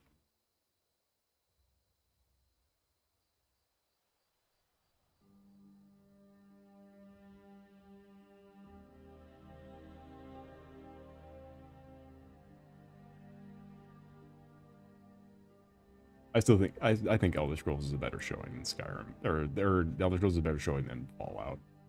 I'll always stick by that. I may have Fallout phases, but I'll never not have Elder Scrolls phase. Kind of dream like weird and that's hard to explain. Yeah, it's like if you went to Bizarro World and played Fallout. That's how you get Tactics and Brotherhood of Steel.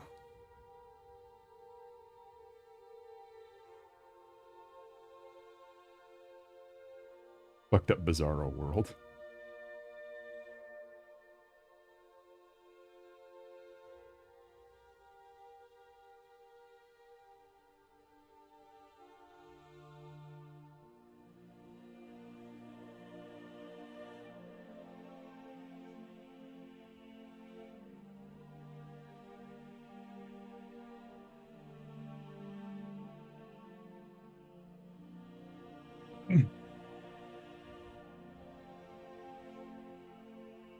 Everything about it is completely unpredictable.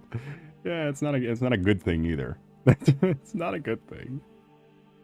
For the most part.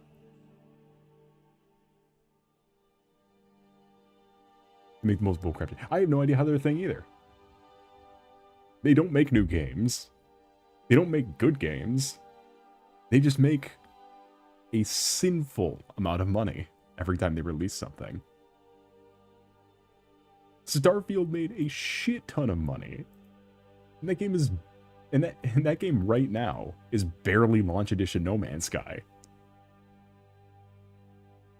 They have a lot of nostalgia-based goodwill. And it's like permanent nostalgia-based goodwill. Like, there was nothing they could possibly do that would make them not have that. And I don't know what Todd Howard did. He cast some fucking black magic over his company. It's just... I mean, that, and also they make Doom, too. They make Doom and Wolfenstein, also, so, They also made Hi-Fi Rush, or published Hi-Fi Rush. They didn't make it. They helped make it.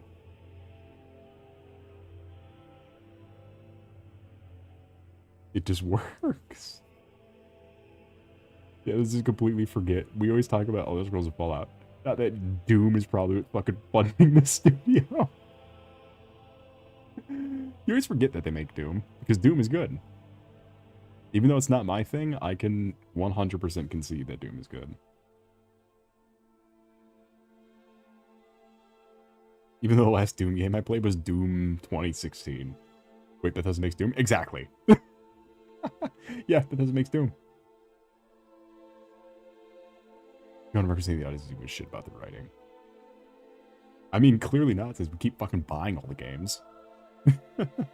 The games keep getting... Look, the games keep getting bought. He's kind of got a point. No matter how shitty the writing is, everyone's gonna fucking buy it anyway.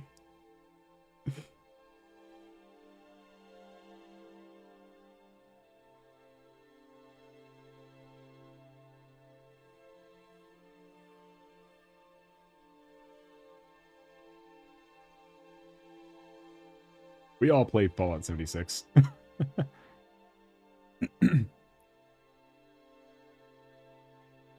What is bit of that? Oh yeah, that name. Yeah, I forget. He's like the fucking scorn of fucking gaming, but he's kind of like at this point in my life, I would concur. He's kind of right. Just like, yeah, no, he's a fucking menace. But he has a point. I don't know, I don't buy him. Well, I mean, the last fucking Bethesda game was Fallout 76. Or, look, we're not going to talk about Starfield, but before Starfield, like last year, Fallout 76. Like, Bethesda doesn't fucking make anything. Skyrim's re-released like 27 times, and it makes a bajillion dollars every time it does. I guarantee you, there's 100,000, there's like 1 million people who bought Skyrim Nintendo Switch 2 edition already. It comes out next decade. Yeah, they say it's at least 2 to 3 years. Because they didn't start development on it till after they released Starfield. They didn't start working on anything for Elder Scrolls 6 until after they made Starfield. Which is insane, because Starfield came out like 6 years after the Elder Scrolls 6 teaser.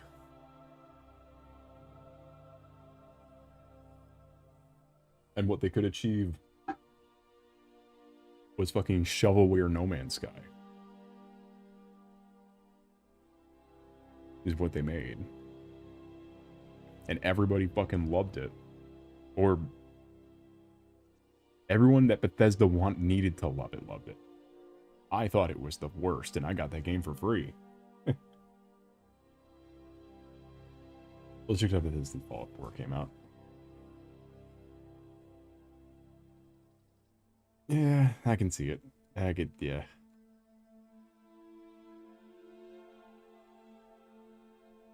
I'm not a big nostalgia guy. So I'm not really, I'm just seeing shit for what it do. These are all very playable games.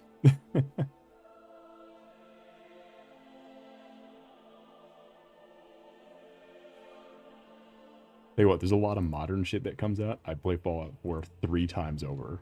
There's a lot of shit we streamed that I play Fallout 4 3 times over and enjoy every second of it. Then rather play some of these games.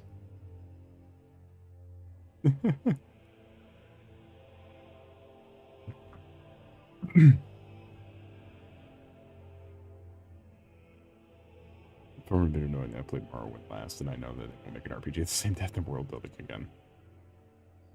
That for a Metroidvania. Dust and Elysian Tale does not need to be brought up in this conversation. We already know it. It seems that Fallout 4 is like 30 hours long, and Dust and Elysian Tale was like, what, like 7? 3? I don't fucking know. There's a lot of things I'd rather play than Dust and Elysian Tale. I'd rather play Mortal Kombat 11 campaign than Dust and Elysian Tale. I was referring to the other one. Oh no. Hold on, let me check my channel to make sure I didn't play.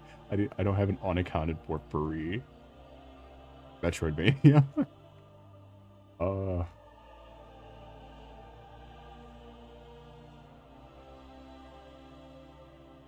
Did I block this out of my memory?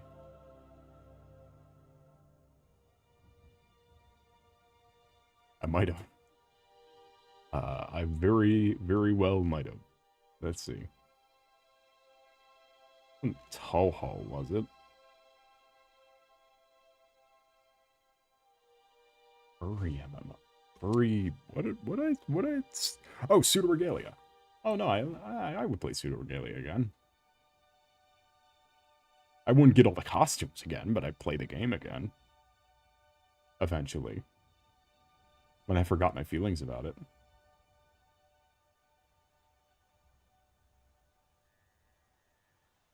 They cut more corners because they know people will buy it regardless. Yeah. That's why I gave credit to the Oblivion remake, because it wasn't done by Bethesda. It was done by, like, Virtue? Vermintide? Where they took the bones of Oblivion and then made it both a game you could look at and a game you could play.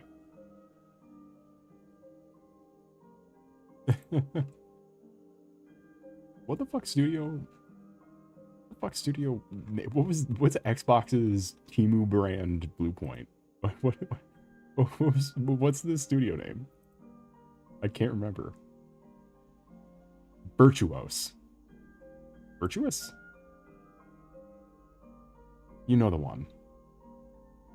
Like the Morrowind rebuild, guys. If they put Virtuous on a Morrowind remake, I think that could work out. Unless somehow Oblivion remake was lightning in a bottle.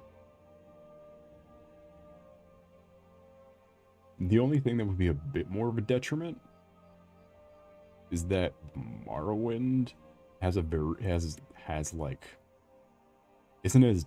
you can't change as much as the visuals as you could with Oblivion. Because Oblivion, I feel like you could get away with changing a lot of the visuals because they were really just garbage across the board. They were really bad. Like, start to finish, Oblivion's the ugliest game I've ever played. As someone who owns the coin and the map and the book, it's the ugliest game I've ever played. I have the art book of this game.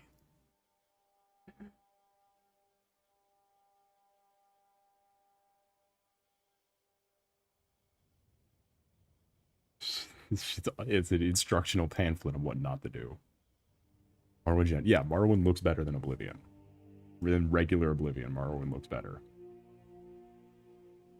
Well, the art direction, and also, like, they had less polygons to work with. So, like, they had less of an opportunity to fucking... The company that reported Dark Souls. And Dark Souls 1 port of the Switch is actually a really smart port with how they use the resources they had. Like, it's a really, really strange port of the game, because it's not quite Dark Souls Remastered, and it's not quite the original. It's a blend of the parts that are most functional of getting the benefits of the remake or remaster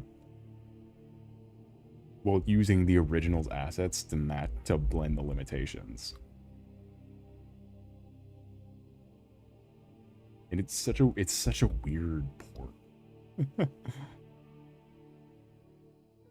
And they made the controls work. Because instead of mapping it to the button letters, like the confirm or cancel, they reversed it so it's like the original. The audio was weird. Yeah, all the Dark Souls 1 Switch audio is from the original game. That was the big thing that I remember. Is like the gameplay and graphic stuff is the remaster, with the audio is the original. And there's a lot of like that back and forth of the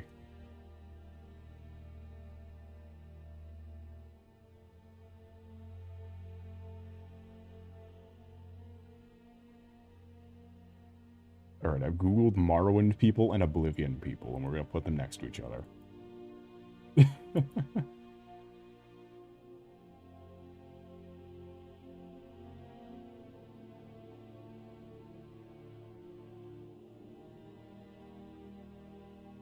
Get off the screen.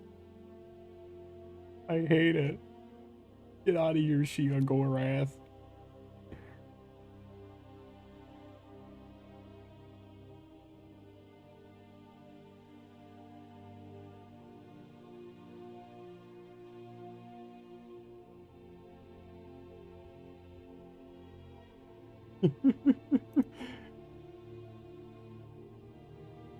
God, these games had like a 7-year difference. Oh God. Yeah, the low res gave them less the fuck up.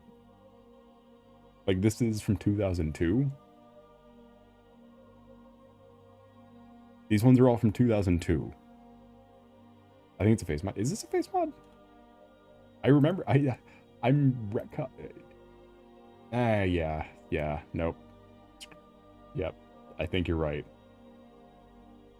I haven't seen Oblivion in years, or I haven't seen Morrowind in years, so I just assumed it was PNGs of people's faces. Yeah, this is more like it. Oh, this is also face mod. This is also. Why does none of this look real? This looks fake. Why does all this look fake? Yeah, this is another face mod. Fucking give. I looked up Morrowind people. Why is the first result not Morrowind people? Stop showing me. Stop showing. Yeah,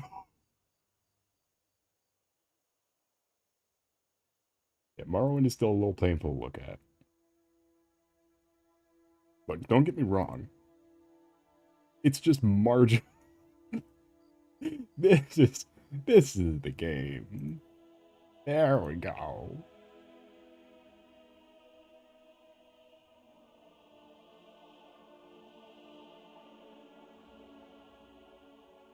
That's what I like to see.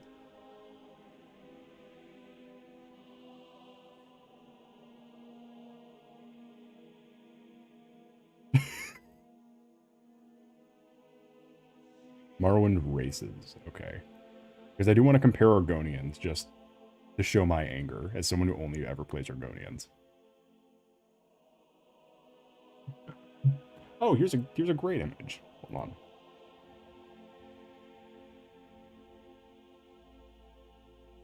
What am I doing pulling up all this? I got this one. Oh, this is really grainy, that's why. Why does Skyrim look like pudding?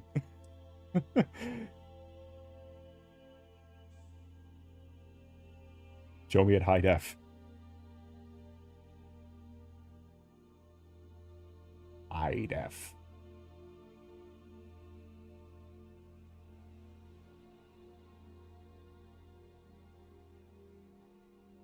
What's the highest def image we have?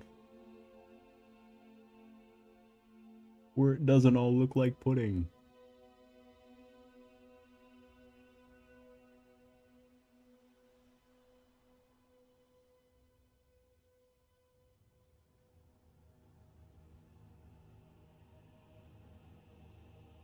The Dunmer faces. Yeah, they're so sharp.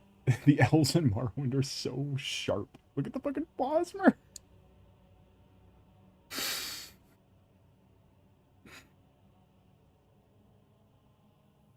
So I don't like the way the Oblivion Nord is looking at me and the Morrowind Argonian is looking at me. I don't like the way they're looking. It looks like a LinkedIn profile picture. The Nord looks like a LinkedIn profile picture.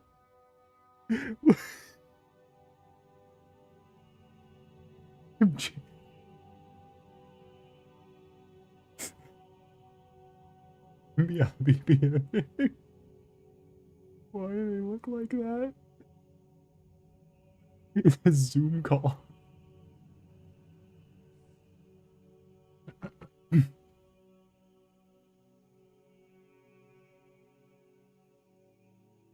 Looks like a Zoom call.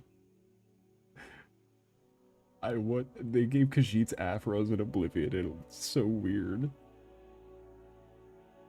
Look, Skyrim and ESO had the best Khajiit. Like just the definitive like. These fucking things are gross looking. Don't give them a receding hairline and golden locks. Come on.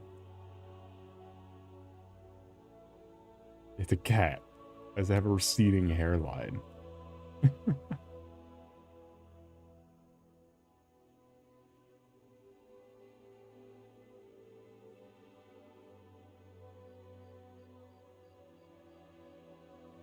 The Argonians look like bugs. It's because they are kind of bugs. They looked extra weird.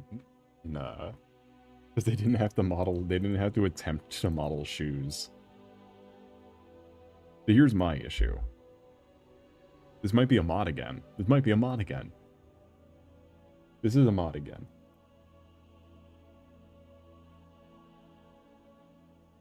Literally the top fucking posts are mods. It's all mods.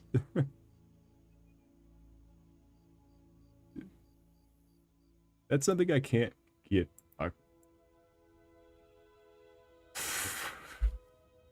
That's something I can't get across with a lot of people saying, oh, but those are games, but those actually make perfect games if you mod them. So you mean if you do the work for them and manually make the game better, then Bethesda makes good games? Mm-hmm. If the game can't stand on its own feet to save its life, so you have to build it a fucking robotic wheelchair. Cybernetically Hank Henshaw it into a functional game. It drives me up the wall when that argument's made. And that was part of the disillusion with the, like, Elder Scrolls and stuff. It's like, because I can't take the conversation if I say the games aren't perfect.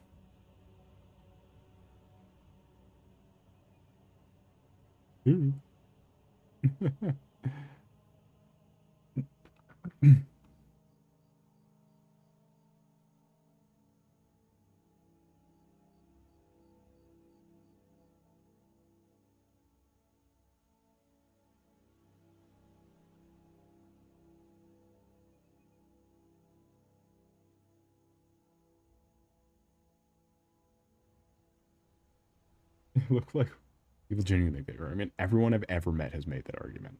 That Bethesda games are good. I'm stupid. I just need to mod it more. A custom step imaginator. It looks like an amoeba. Looks like an amoeba. I found one that was both the Argonian faces from the remake of Oblivion and the regular Oblivion.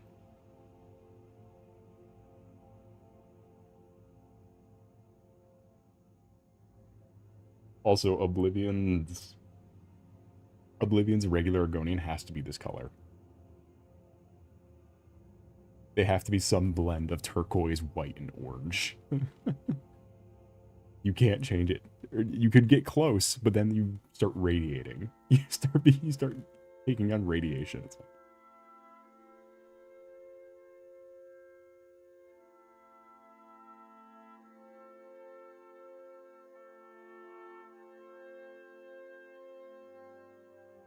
There is also one extra Argonian design.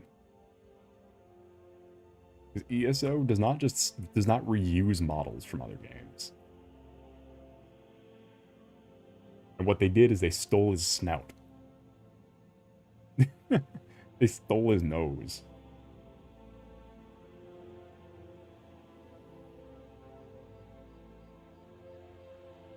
They stole his nose. They stole his nose and made his head small. Single cellular organisms. God, the eyes on the Oblivion one are facing two separate directions. Here's the Elder Scrolls Online one. Where it's like, it just looks wrong. They stole his nose. They stole his nose.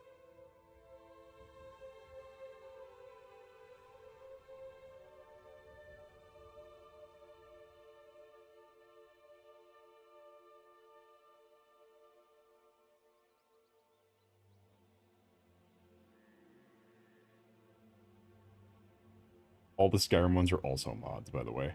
I can't find a regular image of the Skyrim ones. Even though I think the Skyrim ones are the best ones by far. Because they look like lizards. Is the Skyrim one. That's, I think, the big difference, is that they start looking like lizards in Skyrim. By the time you get to the 5th game, they look like a lizard. They look like a lizard man now.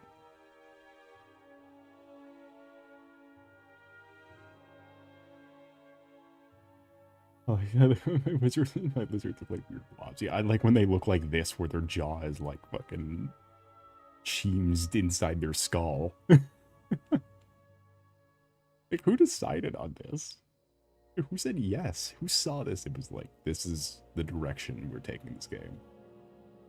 It's fucking caved in by the long face. It's too big.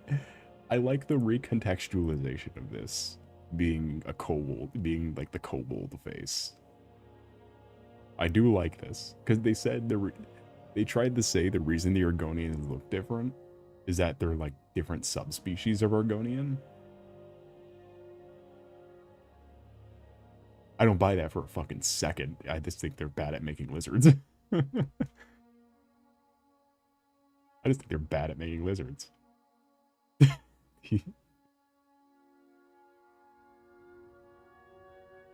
And then they nailed it. They nailed it in this one. He looks like a weird raptor man. And that's how they should look. And then they decided to immediately do this. And they said no to the nose. They said, you know what? Got your nose. This is me when you got my nose.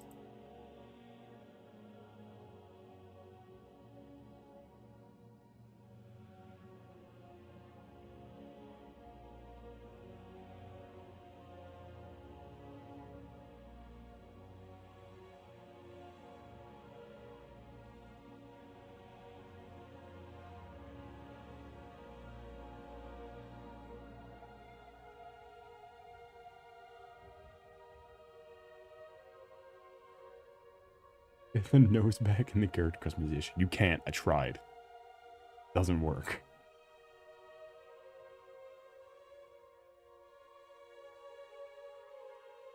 I like the Skyrim Argonian. Lizard.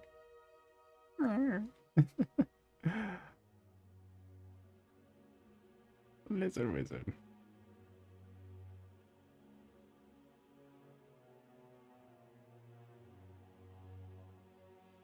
Bugs when you lift a rock.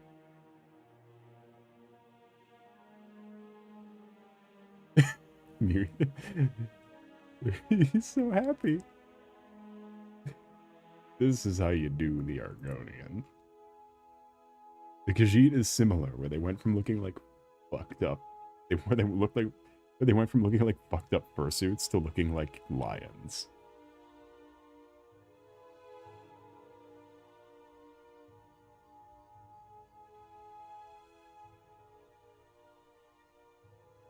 He's so happy to see you. He wants to say hi. I think he's called, like, Stalks Many Swamps or something, I think is this guy.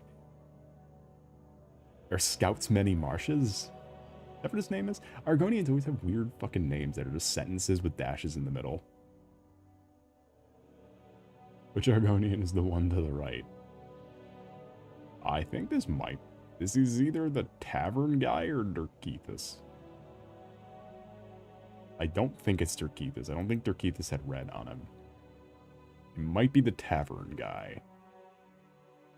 There's a guy who's just cleaned some glasses in one of the taverns.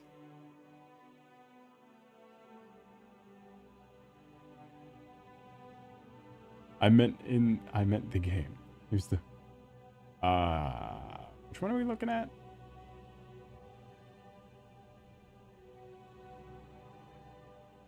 And also that is the left. Yeah, I know. I fucked up. Look, this cucumber drink is fucking me up. The Tam one, that's just the player Argonian from Morrowind. Like the default Argonian one you can pick from Morrowind.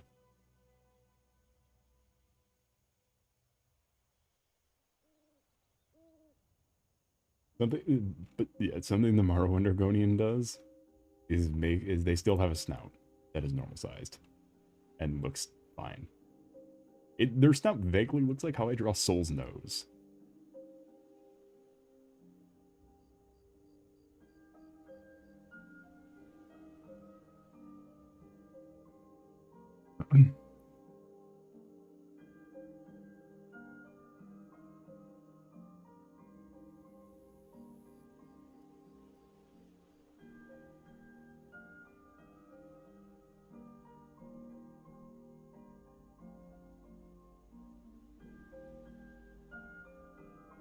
You know what though? If we want to do for streams this week, we got 2 more days because next week is gonna be a fucked up sort of week with what days we're streaming. It's like the days I have free are like Monday, Wednesday, and Thursday. Like I got some real fucked stream times. This is the only days I have available.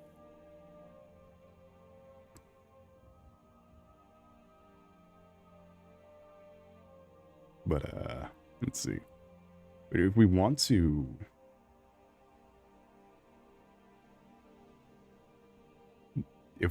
do Skyrim, we can do we'd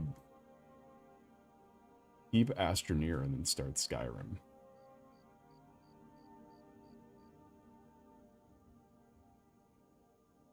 Either today or either tomorrow or the day after. I'd totally be down to play Skyrim again. Look, you'll never catch me on a day not wanting to play Skyrim.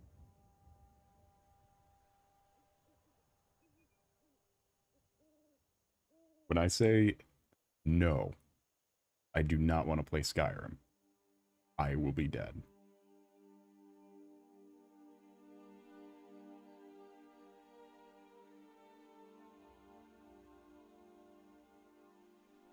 If given the opportunity to play Skyrim, then I say, I will pass and go sit in a corner.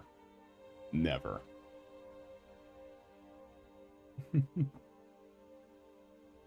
Elder Scrolls was like Skyrim was my big introduction to like that D&D-esque fantasy. That was never real, because like because I played Dark Souls before I played Skyrim.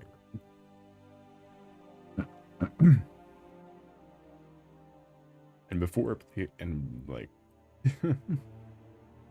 getting a scope of visuals of fantasy from that, and then like reading The Hobbit as like a tiny child. Sorry, kid, as in the goat.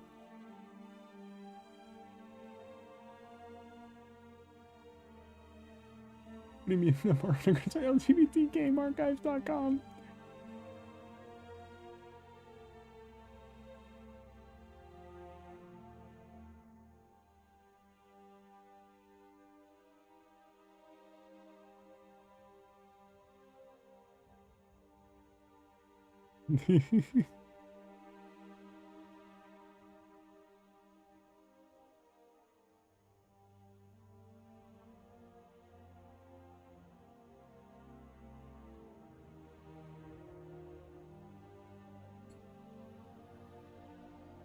I just wanted to look at something else on the screen because I really have not been drawing this stream.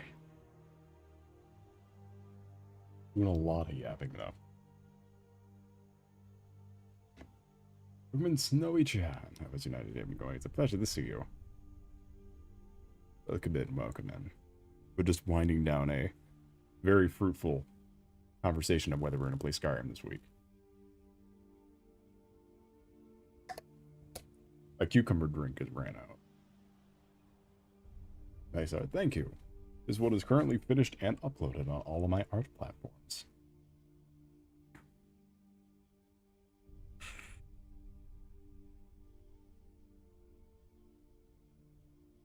That hurts.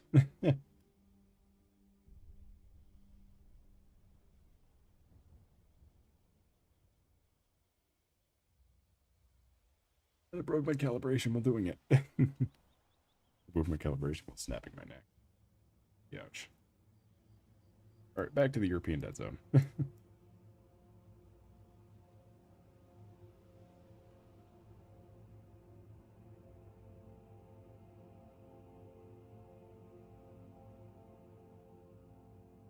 Honestly, this should have been the traditional art stream. Should have figured all that shit out earlier.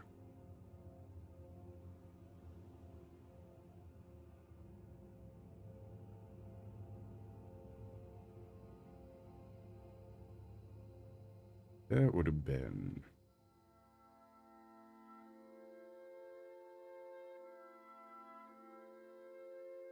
I need to post that too, because I had some that I would not mind posting.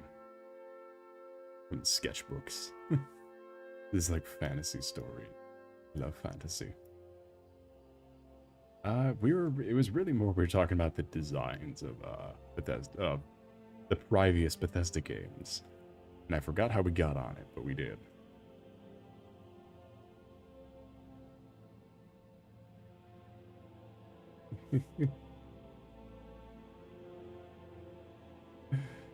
It's more just a yap fest.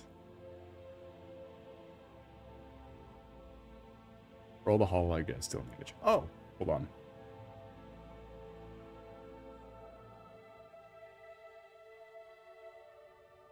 Load shacks. Get off my image hologram shacks.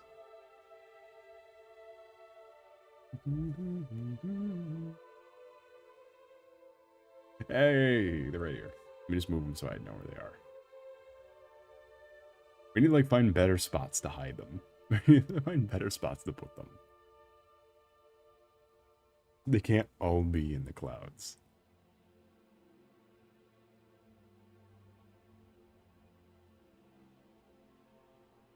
And we have 2 Grems and 2 Takodachis.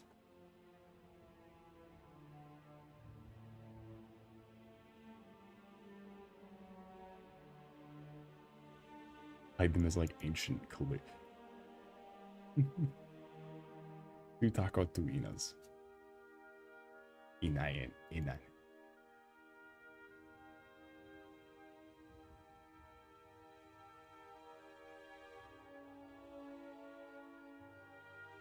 So cute. Thanks. We're gonna hide them now in the image. Let's see. Let's see how well this will work.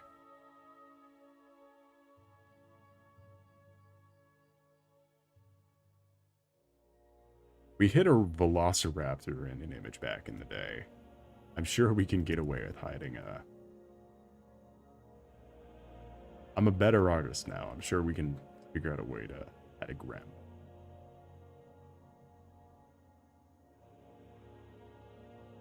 Mine's down.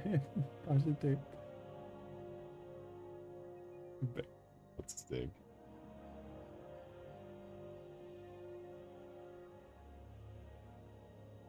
I'm imagining we get so good that we can. It's like if you were looking at like a textbook, like the people who make textbooks. That you can make an archaeology course textbook, and then I just have pictures of Ida. There are plushies of all of them. I don't know about all of them, but I know like a lot of them. I know there are multiple Grem pillows. There are multiple Takodachi and multiple Grem pillows.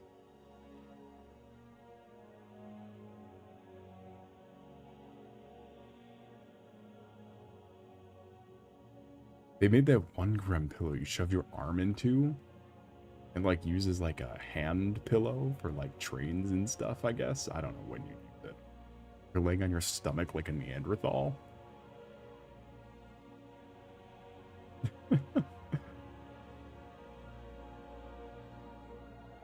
What's that game that's popular right now where like you're a stick man playing hide and seek, but it's like prop hunt, but you like have to like facsimilate the prop onto yourself?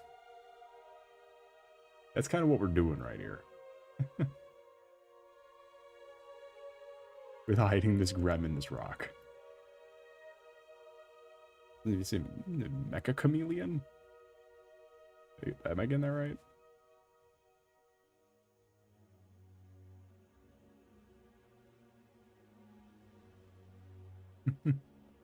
I don't know. I'm not gonna play it because it's one of those games. It's the same as all of those other games. But I appreciate the concept. I'm not paying fucking however much money it is, because that's like not a game you spend money. I refuse to spend money on a game like that. But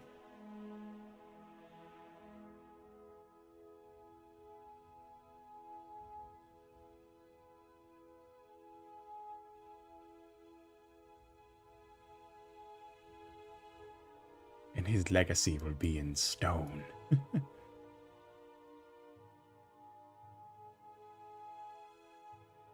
Bro, let's turn on the opacity on this. Well, let's do like a nice rocky brush.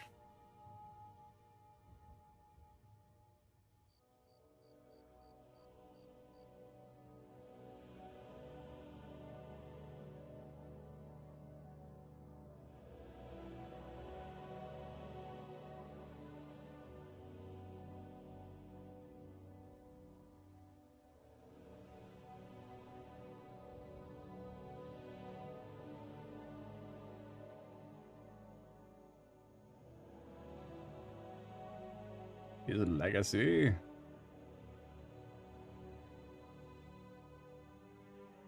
From hieroglyphics. Yeah, I'm gonna kill myself. Unfortunately, it cannot get worse than that. So I'm gonna do what the yellow guy did in Deltarune.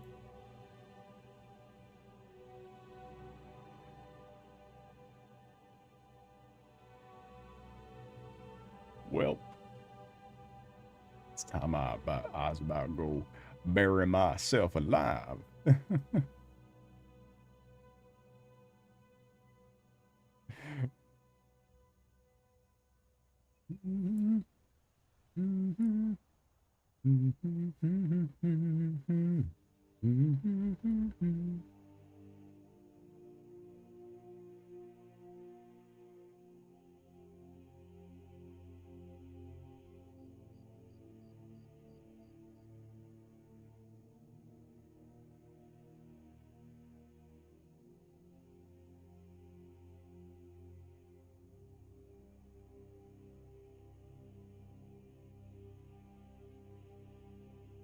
Because we're not hiding this one like right at the right at the cusp. Finger right there. Hiding this one in the foreground. You just do the outline and slap it right there. I tell you what. Man,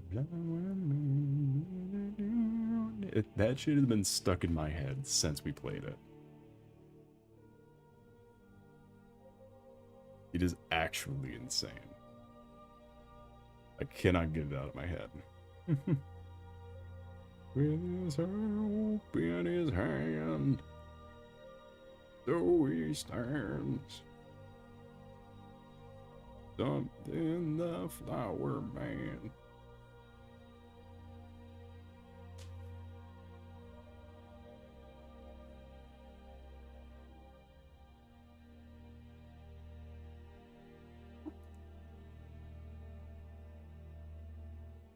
Take my sneakers off. I have Flower O'Toole. That's so, I finally found the origin of fucking Pirate Gaster the other day.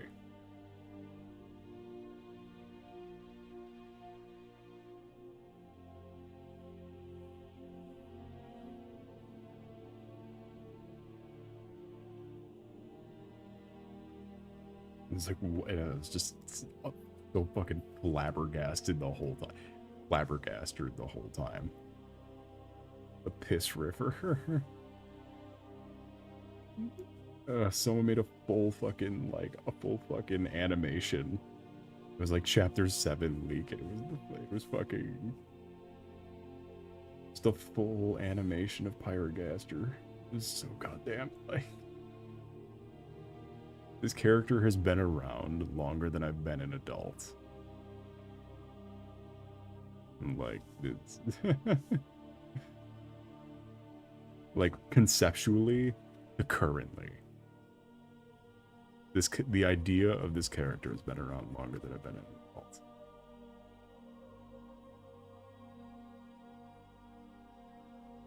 It's just so goddamn funny. Good to go. All right, have a wonderful rest of your night or day. Thank you for joining us. Maybe do not forget to like and or subscribe anyway out if you want to see some more streams. We got 2 more this week, I think. And we do these all of the time. As well as many other things. But anyway, without further ado, I bid thee adieu. Have a nice night.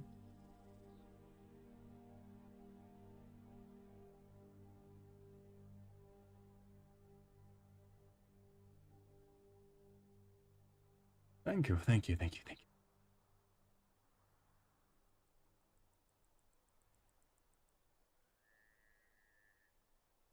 I waste away.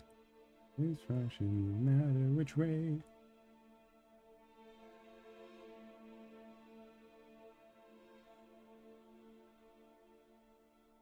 Need to lead me astray. That's events have a great potential to create historical misinformation. And even, it's the same issue of there's a fucking, the first thing in the Pirate Gaster animation that's said is so fucking out of pocket and unexpected, and I cannot play or show it. For the same reason we can't. For the same reason we have to sub in Hugo Vlad's nickname for I bend my back. Oh, I saw a much better version that doesn't have a slur in it for Hugo, so we solved that problem.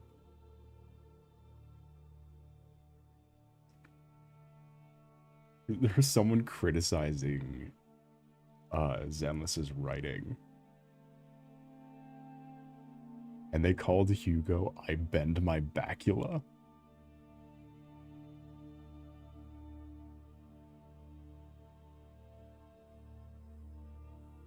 And there's something about that.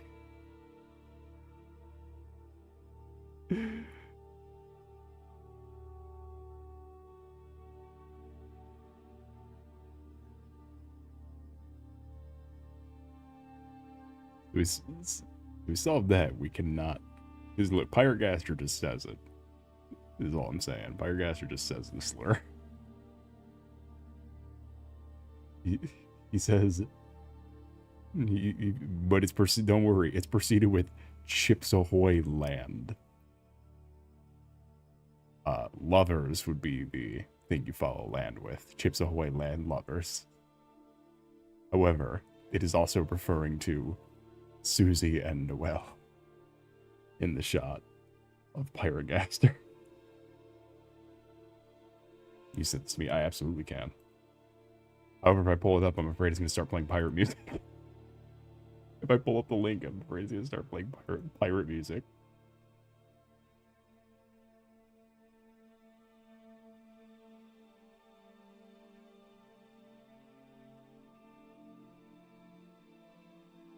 Let's see, where is it? Dear God.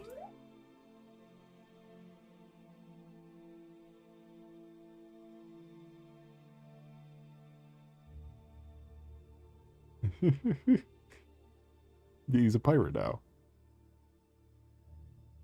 Because I think someone initially said, like, he's gonna pull some stupid bullshit by, like, make him a pirate or something. And then it just was ran with.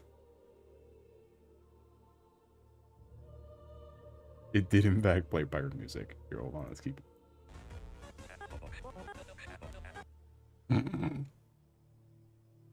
Weird. His full name, Weird Beard Gaster.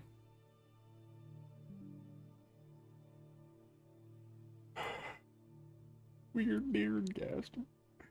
Please, after 10 years, reveal his name is Weird Beard Gaster.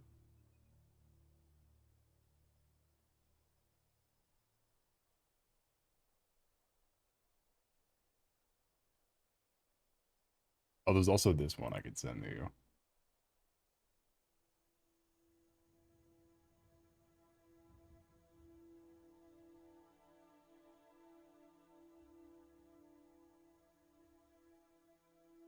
There's a lot of these I could send to you.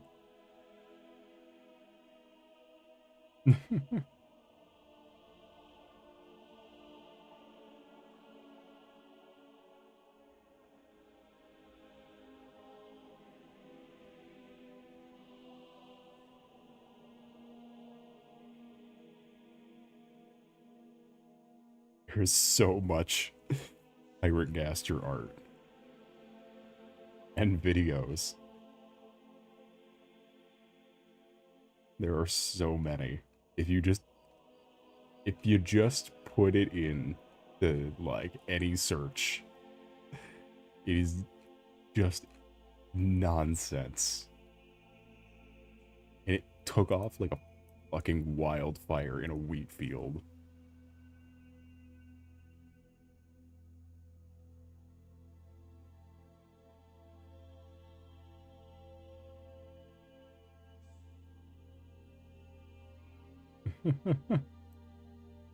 You gotta say everything up for not letting me watch videos without creating an account. No. But you have to see Weird Beard Gaster.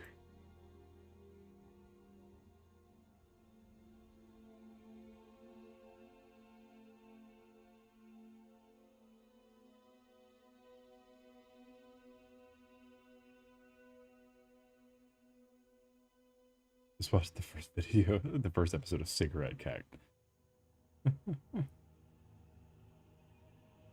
No, it's, look, Cigarette Cat, it may be gross, but it's real. That's how it is. Turns out smoking is gross when you're not trying to make it look cool. You're not trying your hardest to make it look cool. And I think it's hilarious that people hate it because the cigarettes don't look cool. It's really revealing how many people want to just Vivzy Pop depression, want just Vivzy Pop playtime depression.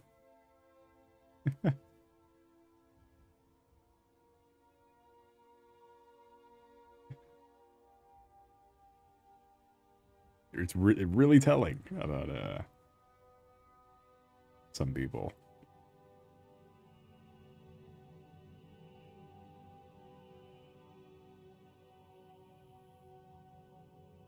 It would be so cool, not just cancer sticks that make your life revolve around them.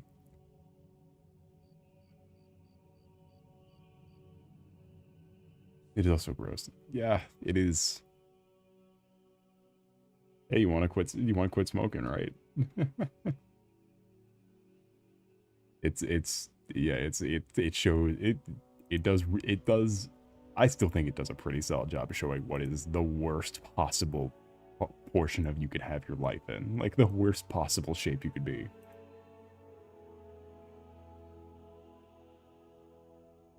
And then it has a cat girl so that people watch it.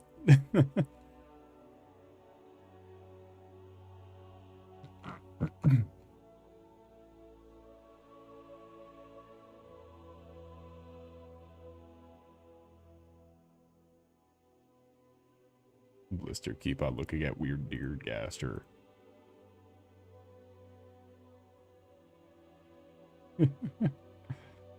Fixer. Not.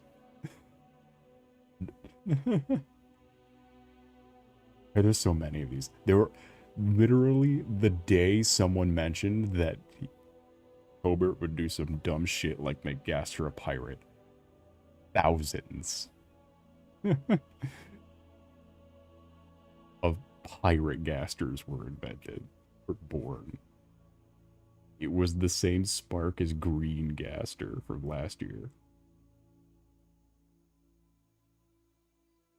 It's been like a week and a half, and people are already more insane than they've ever been.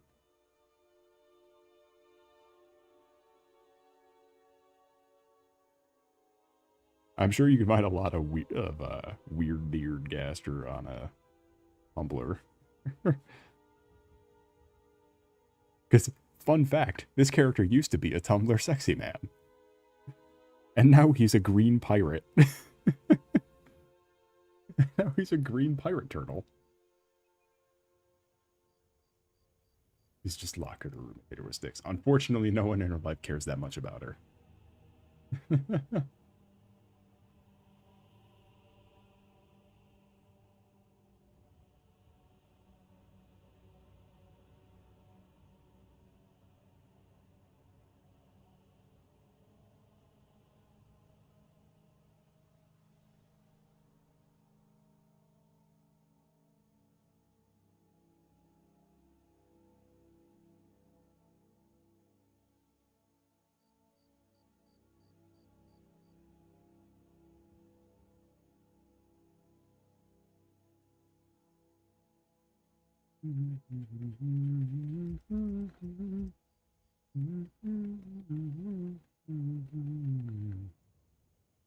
Oh, hold on. I have an alternative for you.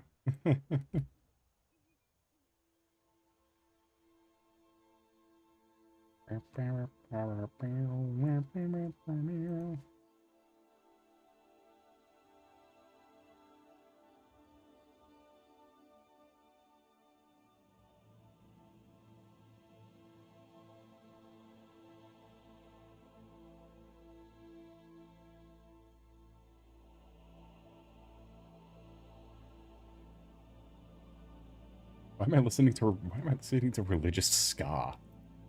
The fuck is this image you sent me?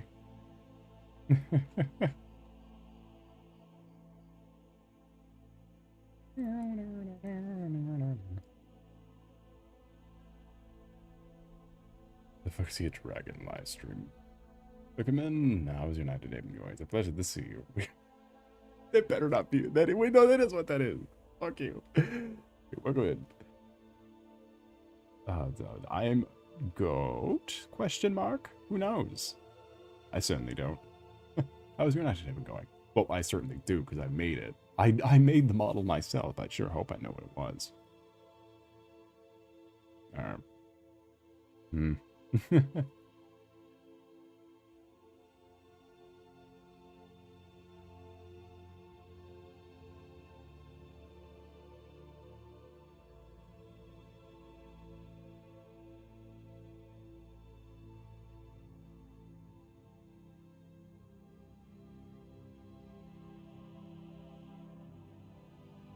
It's probably not a great introduction. Just silent tongue wag.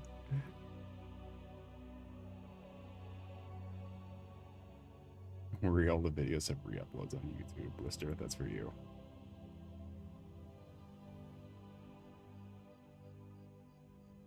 Just saying you're so sick of giggling. Is that what you do? Is that what you do?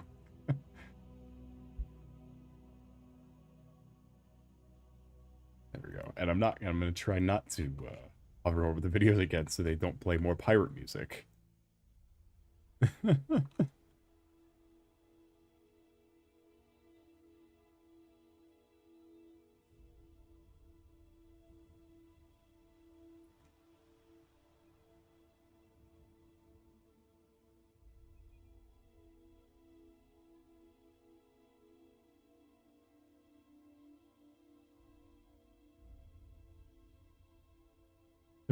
Inflammatory. Yeah, what is that? Do you giggle to yourself saying what the Sigma?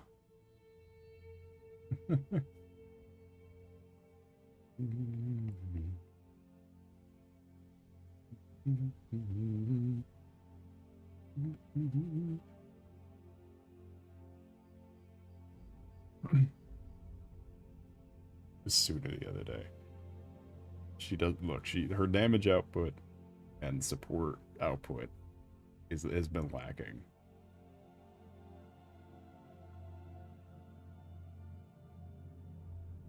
She tried to offer me condensed milk as a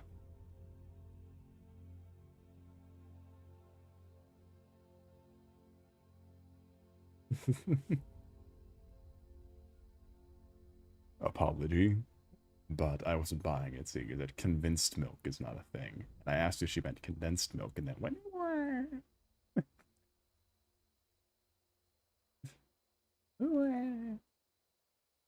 Aria.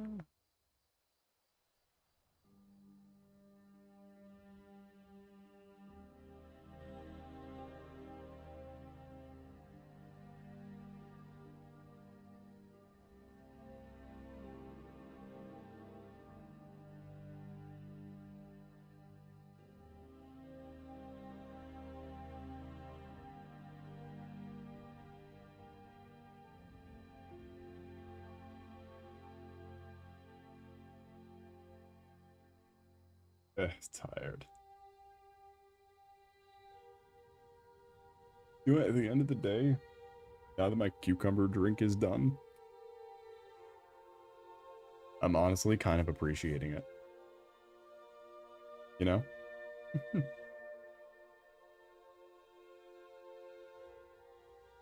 know, all that's said and done after the hour-long farming conversation we had. Cucumber drink. Oh yeah, you missed the hour-long farming conversation we had at the beginning of the stream. I bought an energy drink that was cucumber and melon flavor. Not watermelon, mind you. Regular melon. And my point of concern was that cucumber is not really a flavor, nor is regular melon. Bought an energy drink. I don't typically anymore, just because of how many heart problems I started getting. And stomach problems, and brain problems. A lot of problems. But I get one every now and then as a treat. This time, the occasion was, I made a bunch of tips in a job where tips aren't a thing. Have you got a heart attack from having a drink? I like it. Have you had cucumber melon gin before? No. It is like a normal flavor combination, but it's the thing where it's like artificial cucumber flavor. Cucumber is 90% water. Like, it's not like a flavor, really. It's that you eat it, you cut it up and put seasoning and shit on it. You can eat a cucumber, but it doesn't really taste like anything. It's a texture. It's a texture food. Yeah, it tastes like a thing. There's not enough of a thing to artificially produce it to make an energy drink. And the same, but less so, goes for melon. Not watermelon. Not like it's like the two least sugary things you could possibly have picked to make make a sweet and sour energy drink, which is what this was. It was a sweet and sour energy drink, but artificial ass cucumber and melon. Sorry, naturally and artificially. It's great. Yeah, you could taste the earthiness of this. The only way I could describe it is like those fucked up jelly beans that taste like dirt and shit. It's the same sort of like earthiness that was in this. It's like I bought it because it was weird, and my like expectations were fulfilled.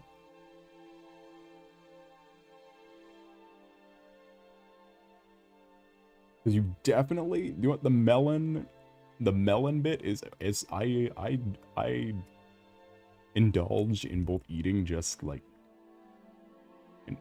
a cut up melon and also a cut up cucumber every once in a while. I can indulge in this. We talked about gardening and stuff because cucumbers are not hard. We do it yearly. Out in the weeds, cucumbers are commonplace for gardens.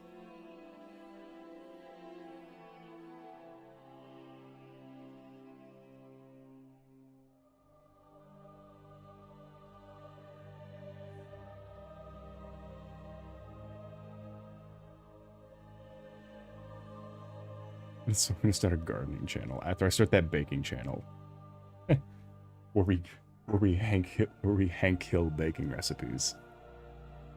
More baking recipes.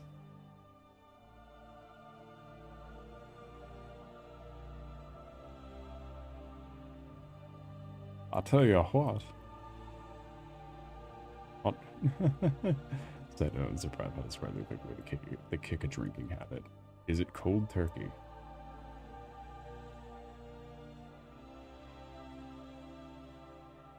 I'll tell you what. Boy.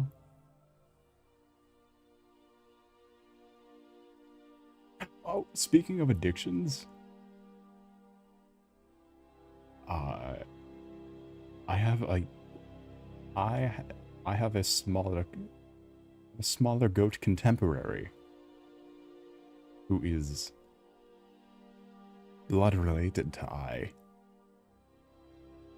who has also seen the Double Dare-esque game show where they make addicts do drugs and then put them in dangerous situations. Chat, there's another person who's seen it. We need to find it.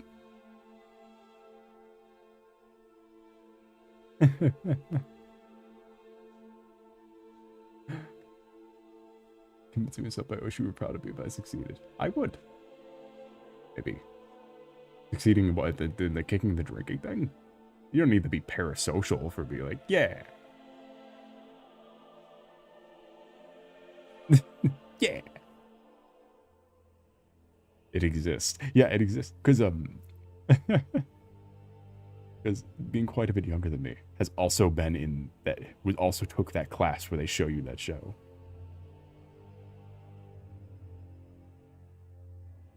That's the show a show is made about. It didn't, I guarantee you, it didn't get more than a season.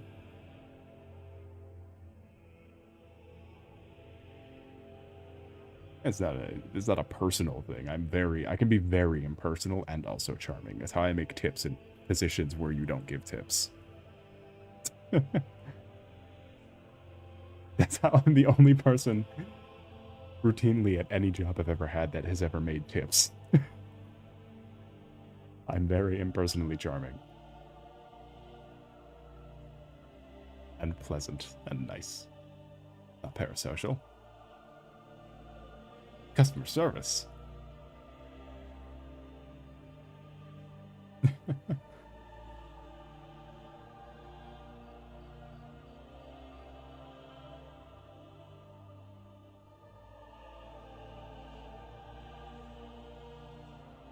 Oh, one more search.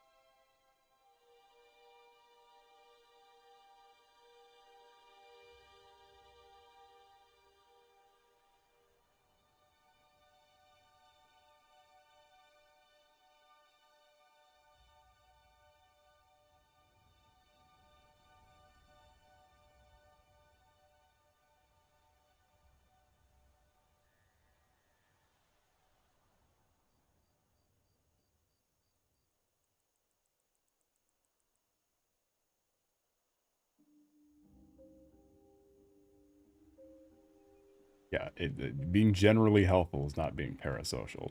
I wrote an award-winning thesis on this. I got you. Don't worry. I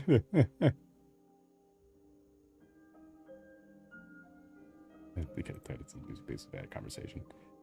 Then welcome to 90% of all the workforce. You do not need to be good to you can get better just by doing it.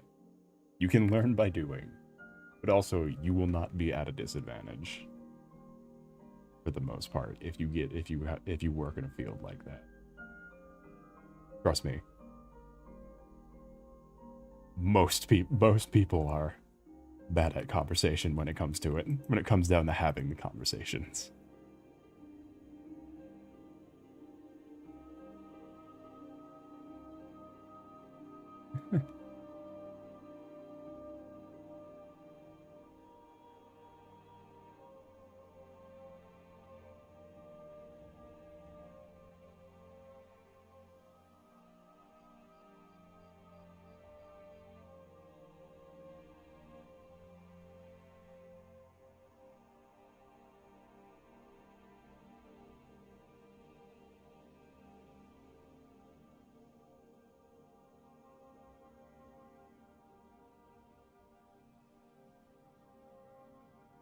Sorry, I'm Googling that show again.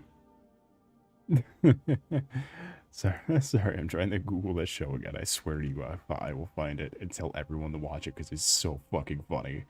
It's so funny that I saw it in freshman year of high school and still remember it.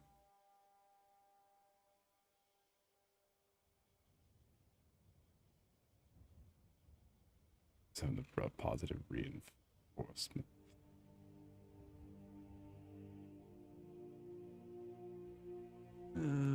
Fuck.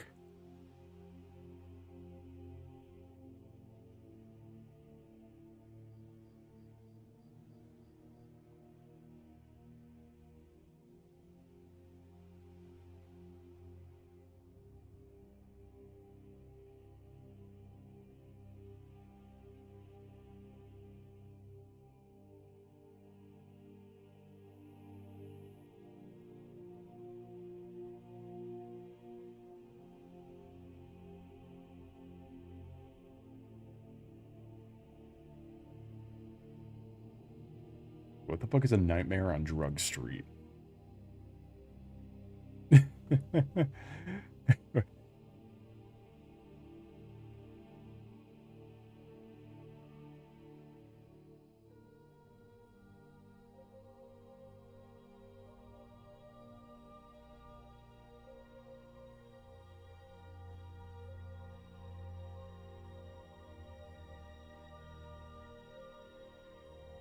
It can't have been real Double Dare, could it?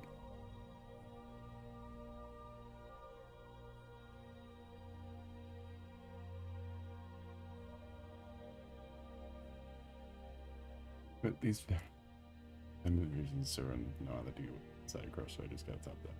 Yeah, that's kind of how I can't really do anything here because then that could also just reinforce the subconscious thing that you're kind of going, they're kind of circling through. I think a C movie ripoff. Some terrible 2000s movie. Yeah, that's a 90s PSA. What do I have to look up to find this stupid show? It's real. And because when I brought it up, he was able to name the exact same 2 episodes I was thinking about. The one where they made them carry a fridge upstairs, and the one where they locked him in a burning building. That was the first one that he brought up. I was like, there's this weird show with like a Double Dare but for addicts. He goes, oh yeah, the one where they locked him in the burning building. I was like, yeah, what's it called? I don't know.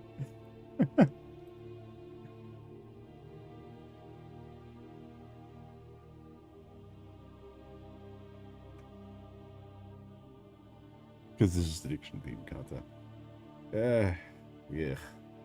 There's a whole lot of things. Maybe watching this Double Dare style TV show where they gave addicts their choice substances and make them go through Double Dare tasks will make you feel better.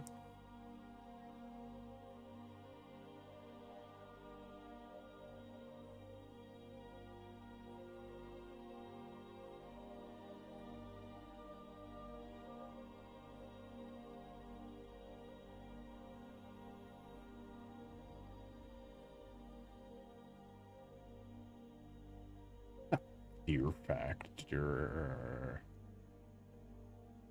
Go in, get out. House of Fear. Hunting part? No, old. Haunted crack house. I don't think it's that. Uh, uh come on.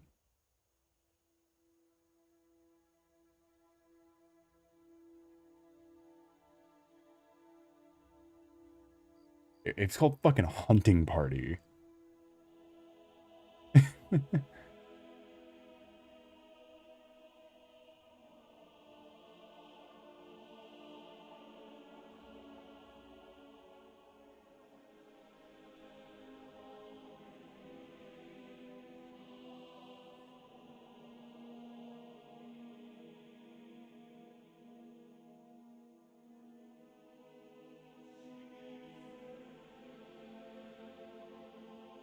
It's not fear factor.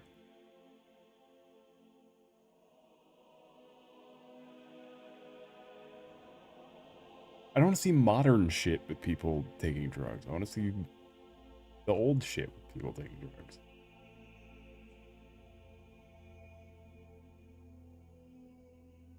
I got cheated on Jeopardy?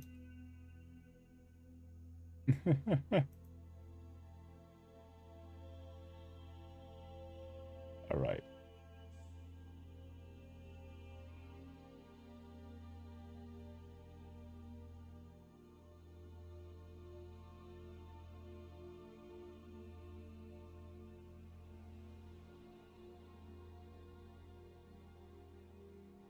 Oh!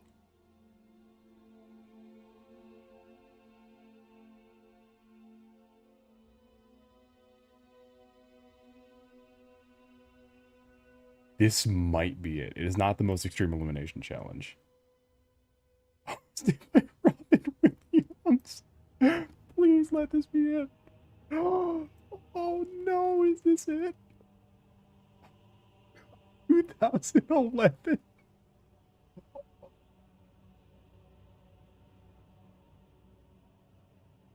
Oh, because they don't call it a game show. That's a little insensitive, but how many episodes?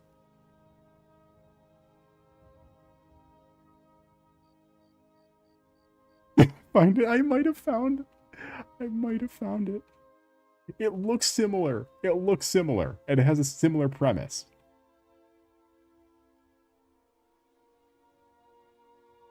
Hold on.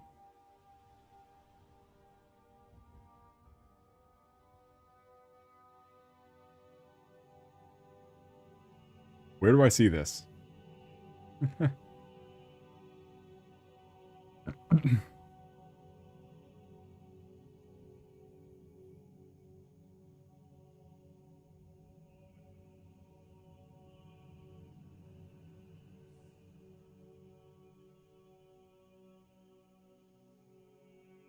Host Robin Williams.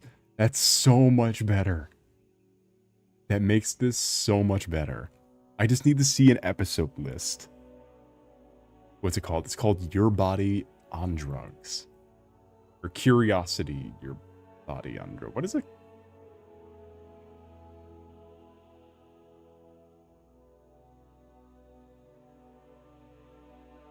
This might be it.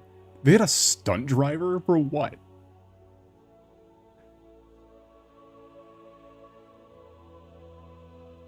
On Tubi.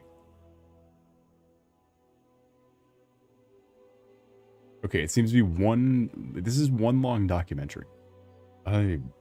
Where's like a? What do they do on this show?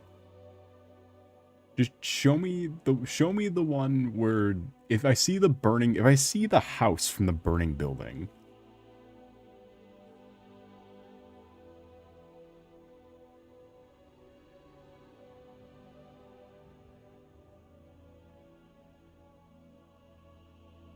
Doesn't it build a bookshelf?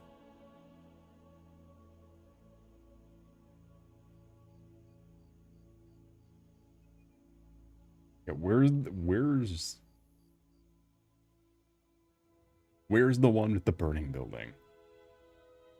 Hold on, let me watch the trailer. Here, Chad, you want to watch the trailer with me? Hold on. This is a shitty stream. Give me a second. Let's get the trailer for the greatest show ever made up on the screen.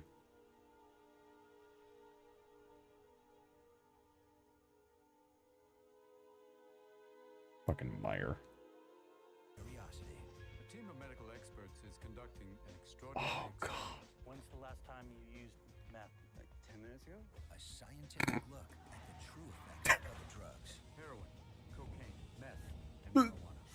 We're exploring what happens when people using these drugs face a variety of physical and Yeah, this is it.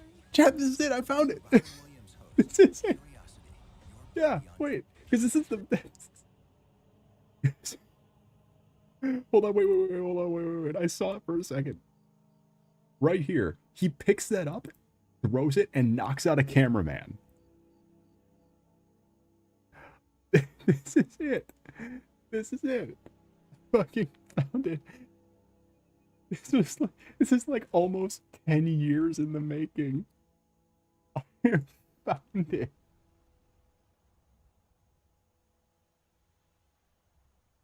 Holy shit. Because he starts throwing. Robin Williams hosts Curiosity. I completely forgot they had him build a shell. It was like stupid. It was like actually stupid. Yeah, because there's the fridge. Hold on. There's the fridge. Could they move the fridge? Because it's Soul Behind Soul. It looks so interesting. Yeah, you should like and subscribe. Like and subscribe. We found the show.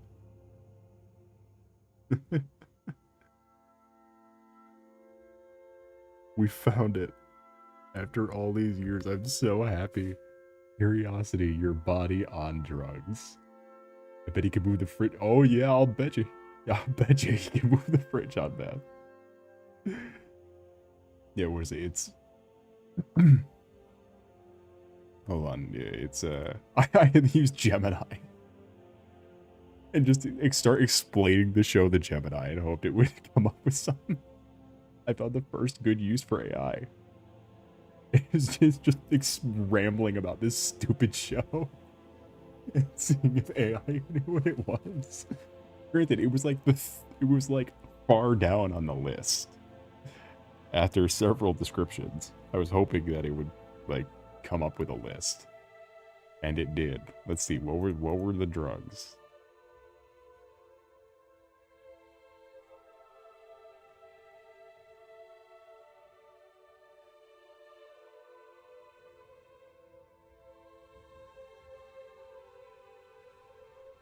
Marijuana, cocaine, heroin, meth.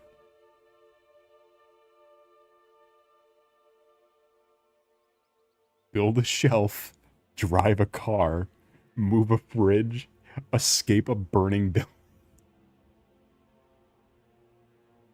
Holy shit.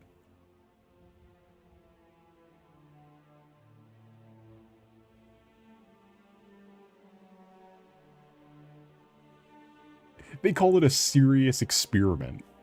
That's why I could never find it when I looked up drug double dare. Are all these drugs illegal at the time? Well, they're still illegal. What do you mean? The only one that isn't, the only one that's technically like statewide legal is weed. And it's only some states.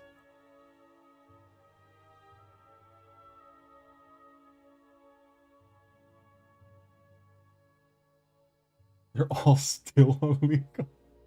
And Robin Williams is giving it to him. That's so funny. I forgot the host was Robin Williams. The genie himself.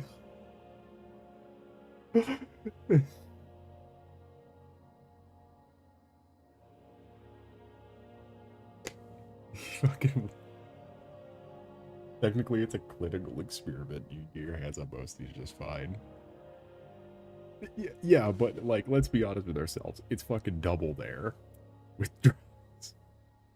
It's I guess Mythbusters is more like it. They did Mythbusters with addicts.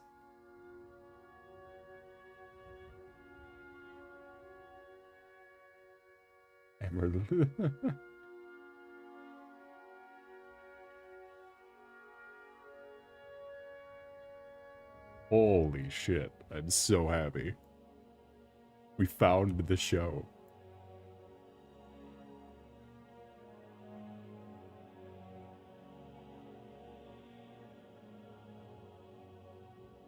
How long have I been talking about this fucking show? You're gonna watch it? I might try to find some time to... Tell you what, I watched the beginning of Violet Evergarden while making my RULZ cosplay. I could watch Robin Williams' Drug Mythbusters while making Pulchra. At least since I first saw you. Yeah, you're a new timer. So yeah, I could see that. I don't know when I started like remembering this show. And then it drove me insane that I could never ever remember the name of it. Because every time we fucking talk about Sharknado and stupid shit like that, it comes up where it's like, yeah, what's this stupid ass game show? The drugs. It's the fact that I kept calling it a game show, I think, is what kept screwing up the search. Because it is a game show.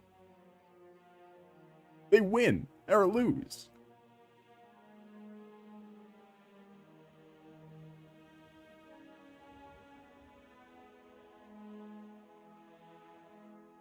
They can win or lose and get points. It is a game show.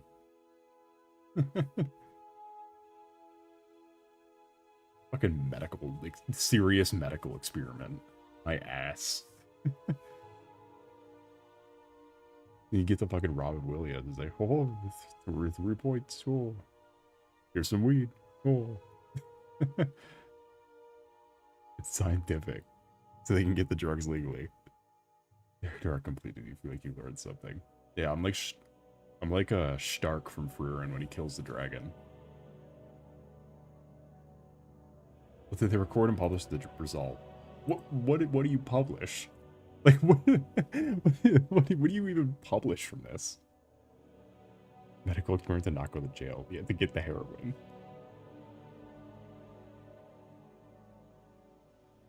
Oh, hot damn. I'm so glad too, because today is the first day where I found someone who remembered the show. Or who had also seen it. It's the first time.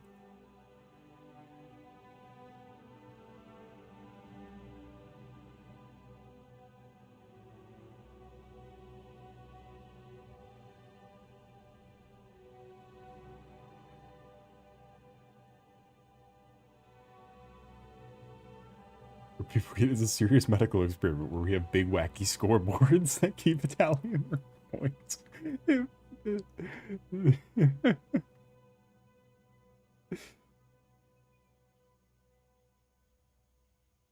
We bought everyone a bunch of fake lab coats and big sci-fi computers. Yeah, I guarantee. Yeah, that's exactly what it is. Is that it's always shown in that one fucking mandatory class so that you don't do drugs. But it was like, but it was so contradictory because that show only proves how drugs make you stronger. Like that's all they were proving with that show. Like they didn't actually like show the adverse effects of it. Like it was like, yeah, yeah. If you run the test, can you carry a fridge on drugs? Like it's not proving drugs are bad. Like, yeah, drugs are really bad. Don't have your only evidence be, can you lift a fucking fridge? Yeah, I guess if you nuke your adrenaline, you can lift a fucking fridge. Like, yeah, what are we proving? Like, what does this prove?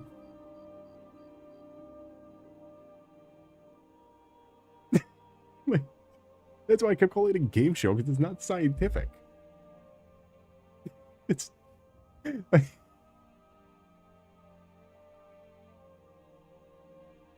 staying awake for a week, but they didn't test me. You stayed awake for a week.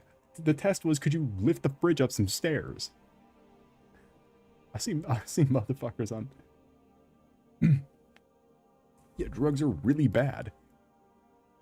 But the joke of why this show is so funny is it is in such poor it's in such comedically poor taste. Of like, this is the worst possible like way you could have did this. But they're like, well, you see, these drugs are bad, and the show it will ask all of these people to do their drug of choice and lift this fridge upstairs. It's like, yeah, no shit, they're gonna get the fridge up the fucking stairs. You nuke their adrenaline and turn off the safe part of their brain. You turn them into fucking... Oh, you give 3/4 of them the drug that turns them into goddamn orcs.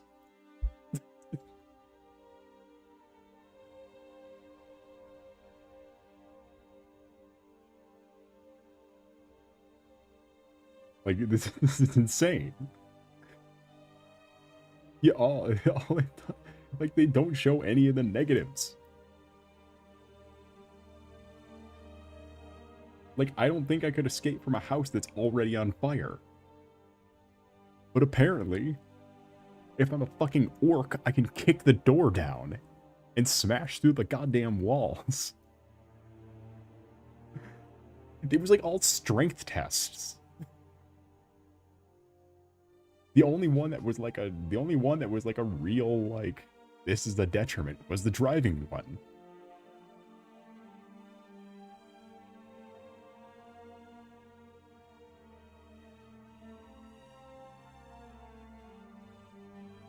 Because I'll tell you what the other one is.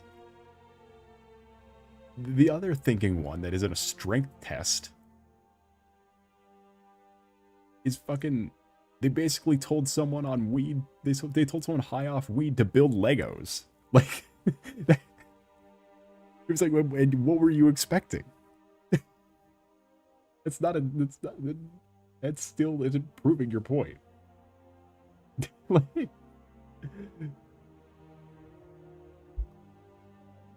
Drugs use stupidity. No, that was the only episode. That was the only episode about drugs. It was all of it was condensed into that, and it was 2 strength tests and and then a building Legos test. And they didn't test any of the other shit. It was all physical challenges.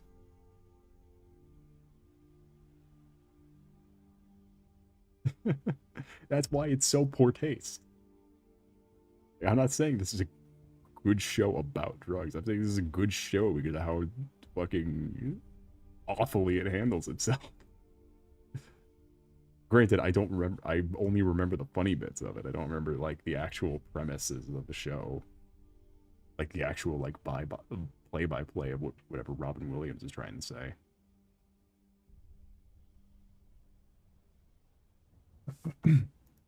It's like it's insane. This is insane.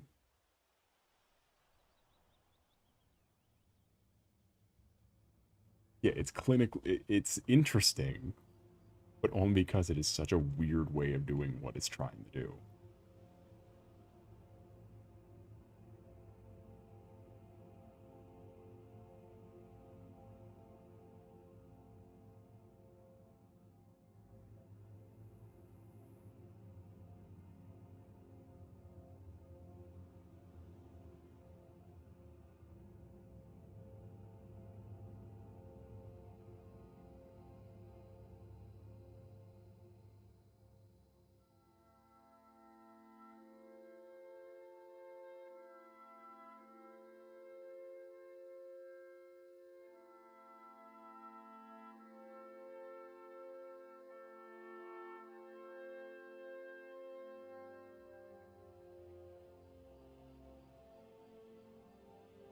Yeah, it was required because that class was required. It wasn't the PSA that was required. It said it was it was you know, like a farm county, so it was very laissez-faire sometimes when it came down to stuff like this. The teachers basically made their own curriculums. Like, as long as the class was passed and it still counted as the class, like, then it didn't really matter. So they could show that if they could come up with a reason for showing it. And the reason was what the show was pitched on. I assume.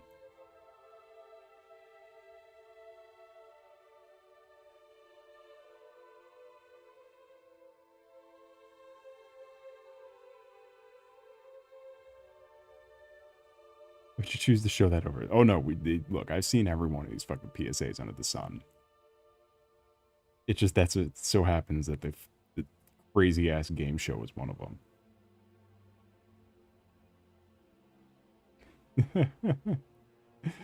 It just so happens the fucking mental ass game show was one of them.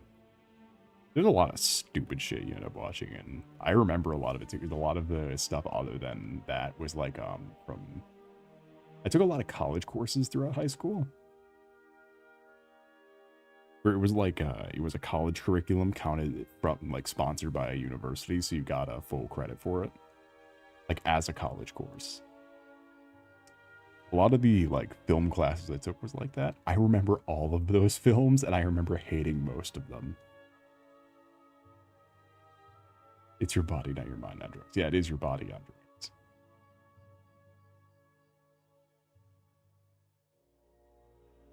It just so happens a lot of those drugs were performance enhancing.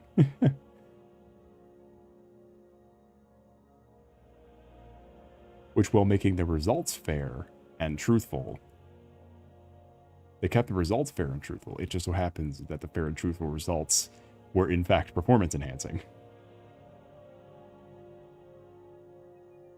I'm sure the show actually had a real, like, message. And, like, I'm sure if you watch it, it might actually be like it had a high rating, so it might I'm sure it actually has real things to say that are not just, you want to do some fucking Mythbusters high? Like, I'm sure that's a very minuscule part of the show. Is addiction Mythbusters. Of obvious shit. I'm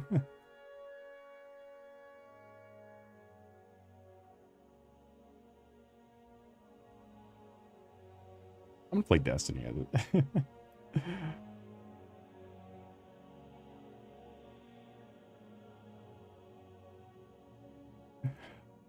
I'm just saying that out loud.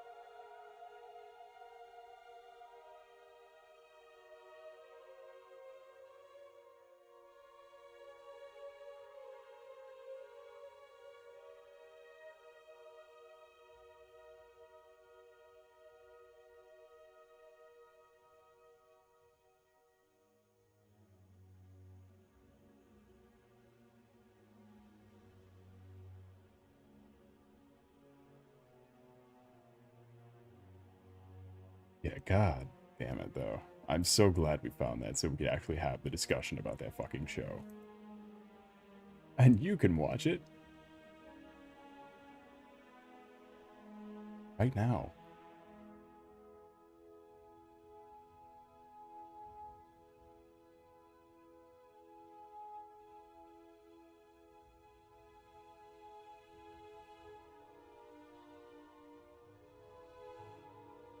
It's on Tubi, and Tubi is free. Yeah, you can unironically.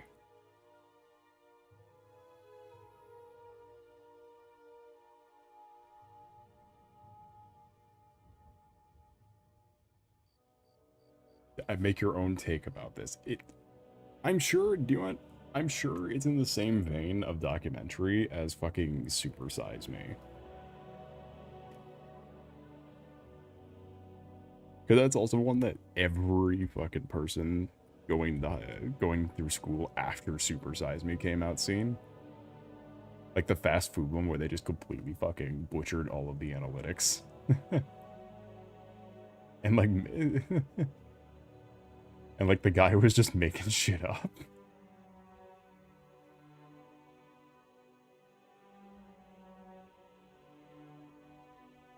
However, Super Size Me.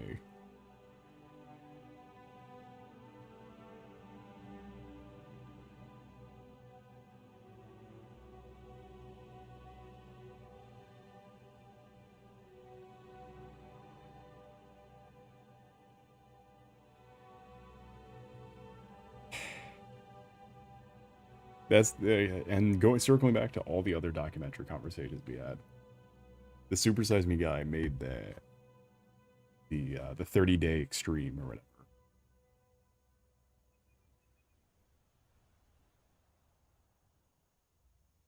Where it's where then we get back onto the old conversations of like gay man in a straight world. Well, no, straight man in a gay world. That's what it's called. that completely completely real show that exists. The completely real episode documentary of a show. Where in the world is Osama bin Laden? That one too. This is like nowhere where in the world is Osama bin Laden. Just for morality's sake. And while we do this, I'm actually going to go grab some more water. While we ignore for morality's sake where in the world is Osama bin Laden.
Seeds? No.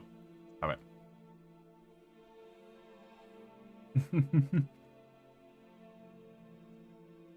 Look, it's been a minute. The power outage fucked me up. Look, I can't see very well anymore. I've been playing PSP and 3DS for the last 6 days. Or 5 days. So again, though, high key, those games are kind of fun. I kind of... Granted, I only played 2 games the whole time.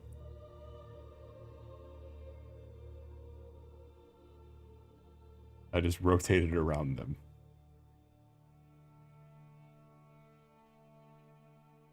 Two games. Persona 3 Portable and Monster Hunter Generations. Arguably the best arguably one of the best Monster Hunters. And arguably one of the best Persona games. I know, but still. You know, they might just be a little more than low key kind of fun.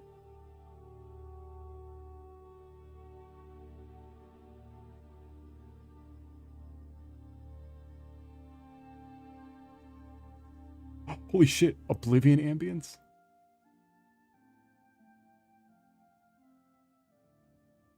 These streams have chaotic energy over. Yeah, I would say I'm... I wouldn't say I'm chaotic.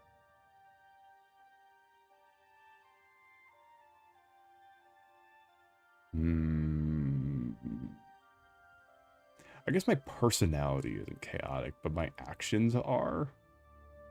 Maybe they're just unexpected, because I don't think, again, I would have to agree on my not carrying chaotic energy. I think I'm just more spontaneous than anything. like ADHD more than anything. On a scale of crony to GG review. Definitely close to crony side. Definitely in crony town.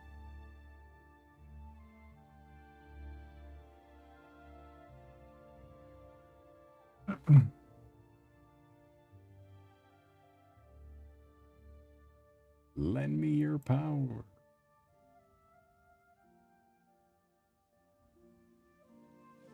Now this is why we pick Oblivion ambience.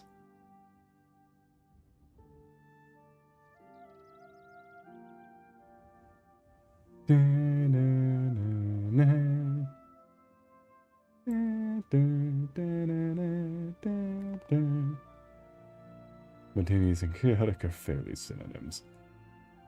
Yeah, but personality-wise, I don't think I fit the chaotic description. I feel like spontaneity is more purely action-based. For chaos, you kind of have like a mentality to it. It's my Girona. Yes, this is the stream catchphrase now. Girona. Last Girona.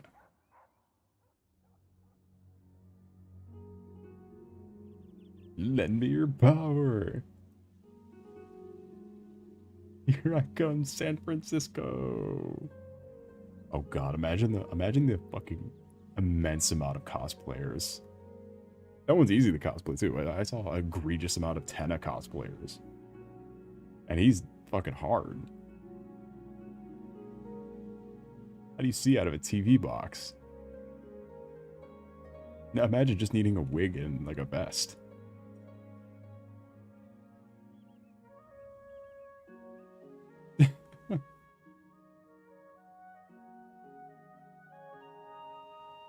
Sustingus.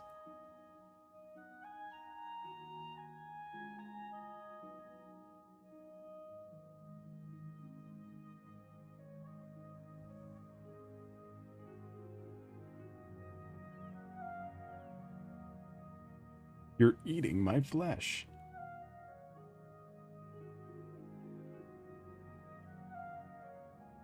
Your dad's my best friend. Yeah, I think Peaceful Water is the most iconic Elder Scrolls song to me. Is that one that just played? Is that Or is it the one that's currently... I don't remember the names of any of these.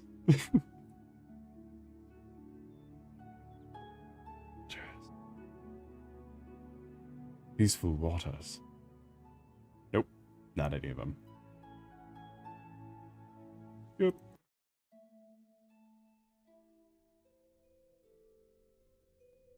God, it's so quiet.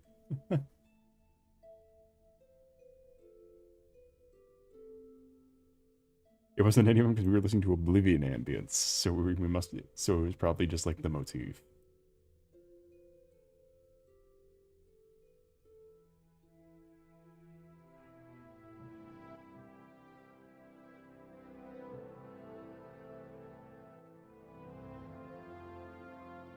Shit, 2002? They couldn't get the game. They couldn't get the game to load correctly, but they were able to compose this for it. Holy shit.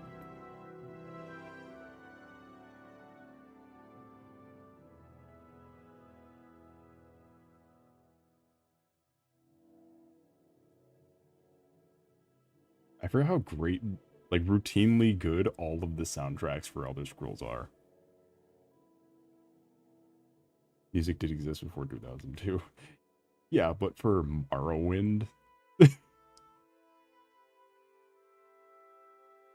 Come on.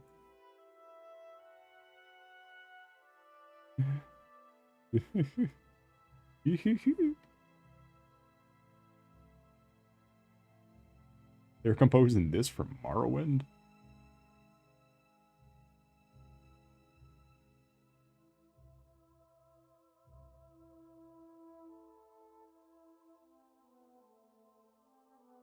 Yeah, this motif is used a lot. It's a very familiar motif.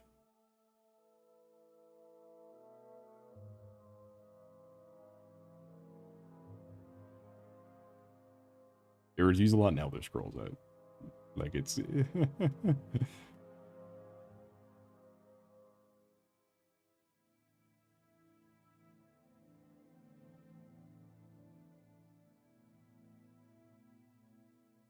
check out Andromeda.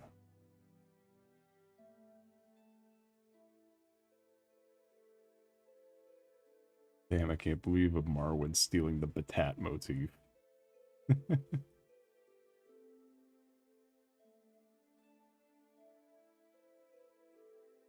Well, the song is called Peaceful Waters if you want to listen to it. Or just play Skyrim and hear the motif somewhere.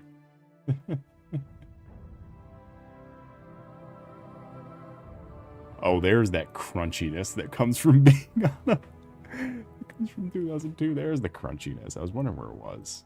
It sounded too crisp.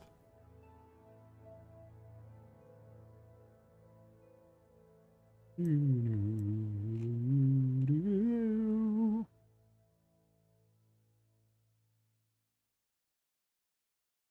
my opinion, the most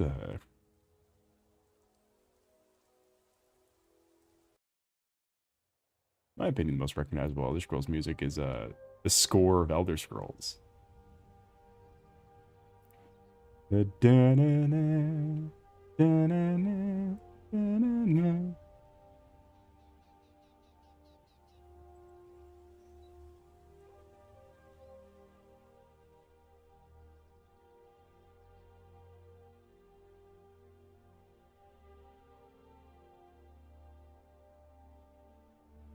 Main theme of it is the most. It's the most iconic. Not my favorite one. It's the one that I associate with Elder Scrolls. Like when I think Elder Scrolls, I think the da-na-na, da-na-na, da-na-na.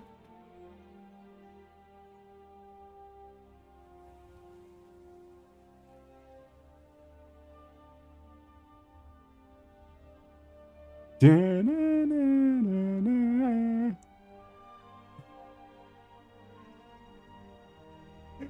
I think this might be my favorite track though, Elder Scrolls. You can call me basic for this. This might be my favorite one. Da-na-na-na-na.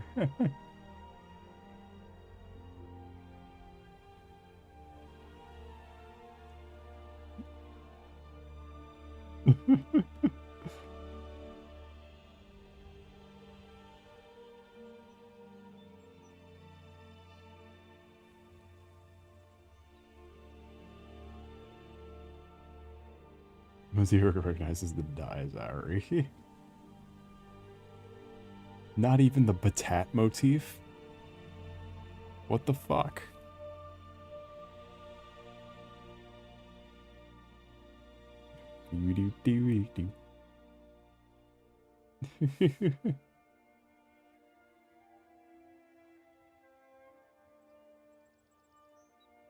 Worst possible way you could have pronounced that.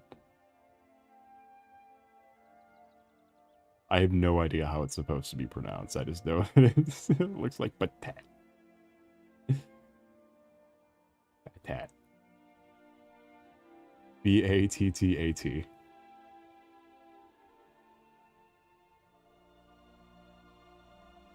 No, yeah, B-A-T-T. Desiree. Oh, Dies Irie.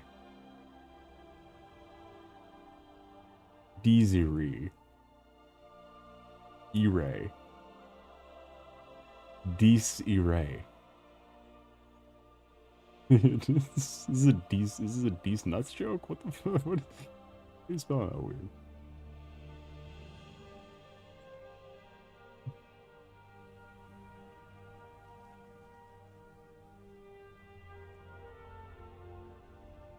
This is Ray.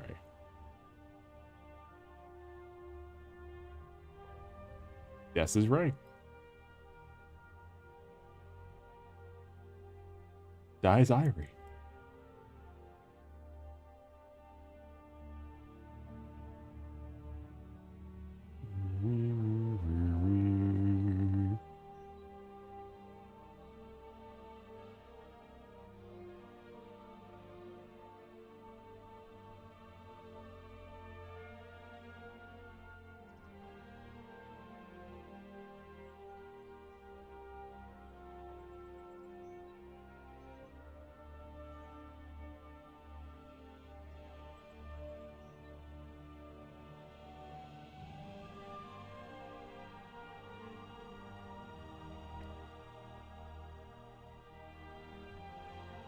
This is literally 3 notes.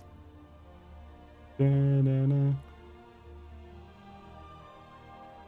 Da-na. Da-na-na-na-na. Da-na-na-na. Da-na-na-na-na. Da-na-da-da-da.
Hey Chad, after this, you want to go to Bleak Falls Barrow with me? I gotta stop. I gotta make a stop there.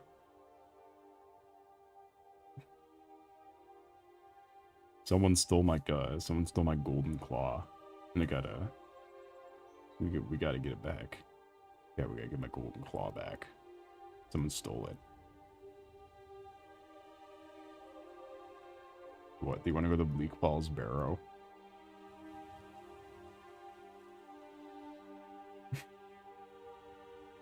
Someone stole my golden claw. God, my favorite fucking...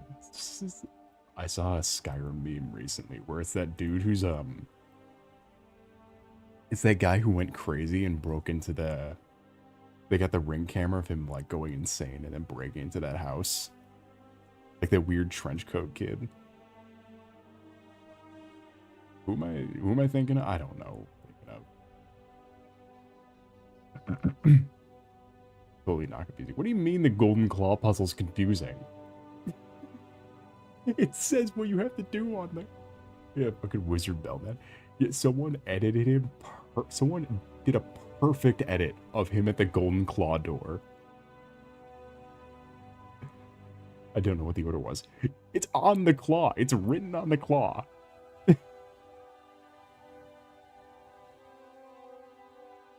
The order is written on the fucking claw. That is why you have the claw. I will show you right now. I'm Googling the golden claw. Show me a picture of the golden claw. Here's a grainy image of the golden claw. Here's a hint. All of the claws have the answer to the puzzle on the claw.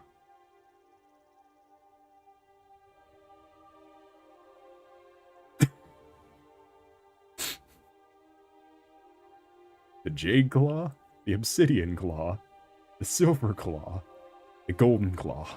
Is there a silver claw? I know there's a black one, and I know there's a... it's an ebony claw, not obsidian claw. There's an ebony claw and a jade claw.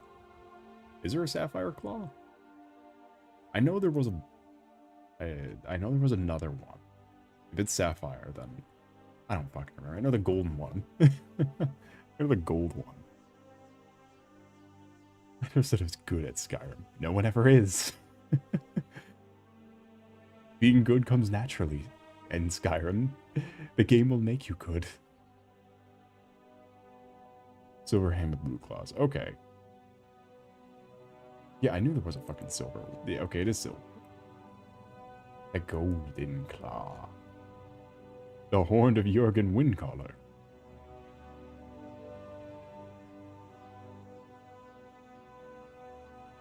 Oh no!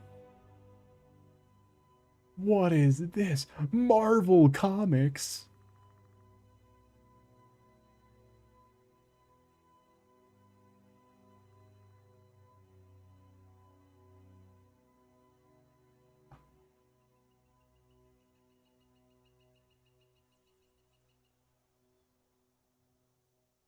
Oh my god. The top results for one of the top results for Golden Claw.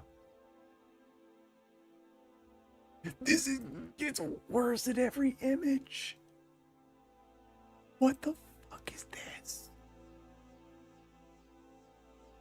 Jack Kirby made this? No. Is it racist? Oh my god. It's a comic starring Marvel character Jimmy Woo?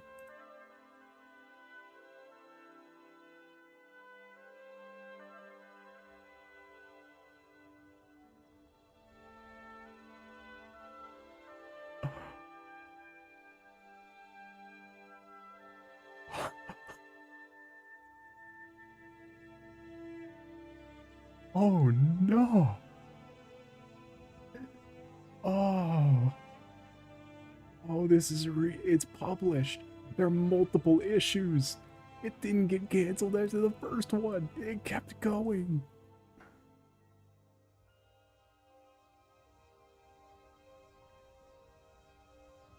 Yellow Claw. Okay, 1956. That makes sense. His alter ego's name is Plan Chu?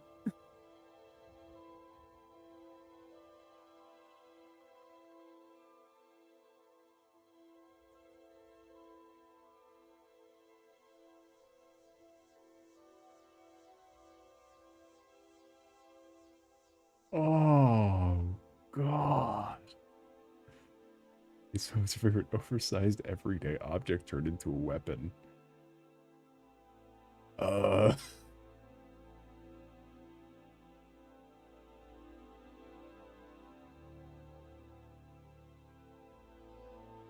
Never closed the door to the burrow. Oh yeah, I barely fucking remember that. I made that once.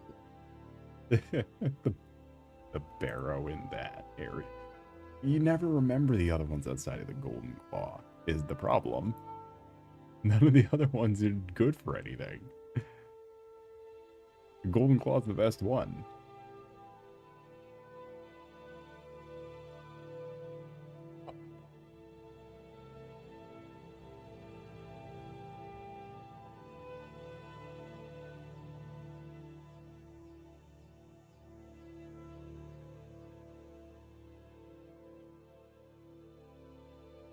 It's part of the main quest, yeah. It's one of the earliest quests, and it's like the only one you find without making a fucking ass of yourself, going way out of your way to find the other ones. Then you could turn the Gold Claw. Yeah, any item in your inventory you can just look at and spin around and stuff. And then you could throw it on the ground, and then you could spin it around in front of you. And you can put it on a table or something. Put it in a bookshelf. Wear it as a hat. Make an NPC wear it as a hat. Really, the possibilities are endless. They're not all hat related.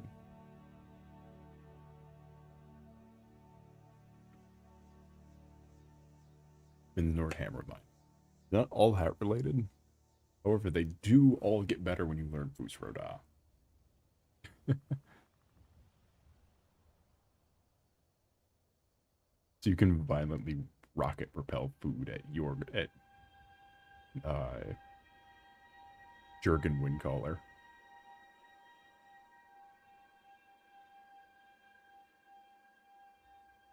Yorlund Greymane.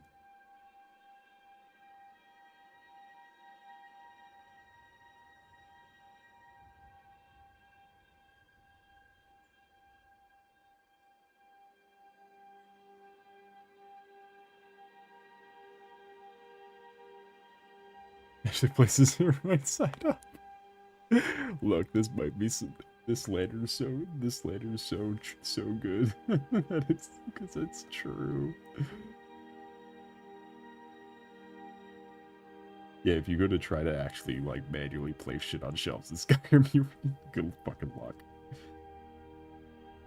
There is custom house building though. That usually works, I think. I don't know, I've only done it once.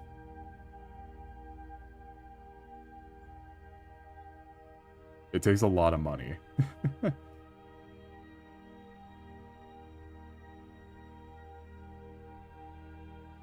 And also the locations are weird. Like a skull shot by Junk Jet.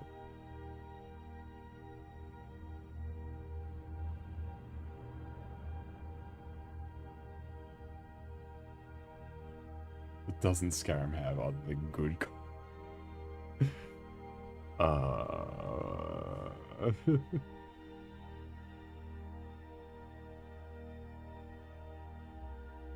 Sky for non-Skyrim fans who also precariously played Destiny 2, Skyrim is like if the Telesto was a game.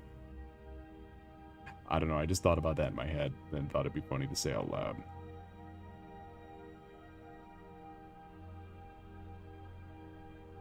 Because, I mean, it does feel like it. It does feel like Jenga, but with none of the middle pieces. And some of the side pieces. Or if it was just a hole of middle pieces.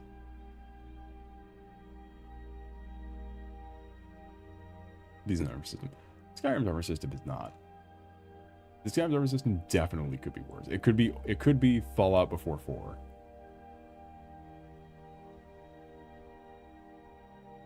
It could be Fallout pre-4.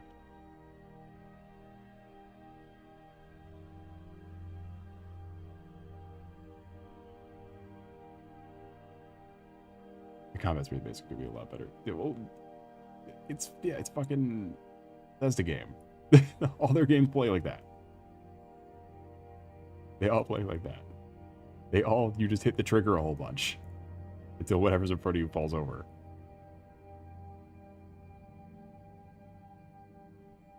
Like, there's not a lot of finesse. You just hit the button. Sometimes you get a shield. Sometimes you're unarmed.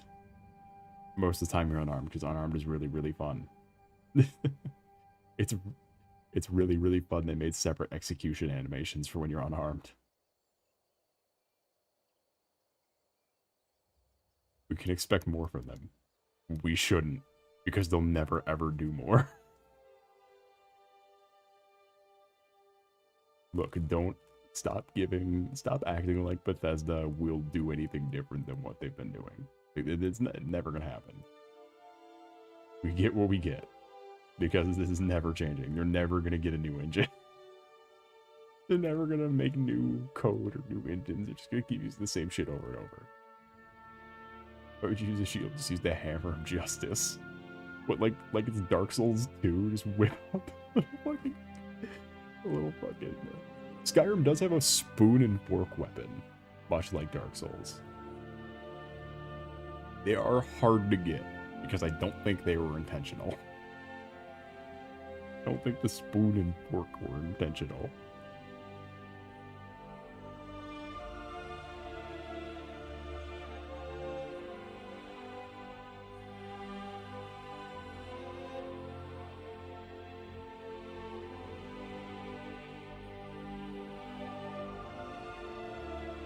Yeah, it's the player home in Riften. The issue is you also have to buy the balcony for the player home in Riften.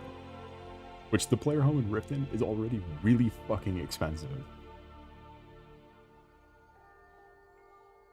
So also having to buy the fucking balcony. It's so much money. So much cash to get the home in Riften, to get the home and the other thing.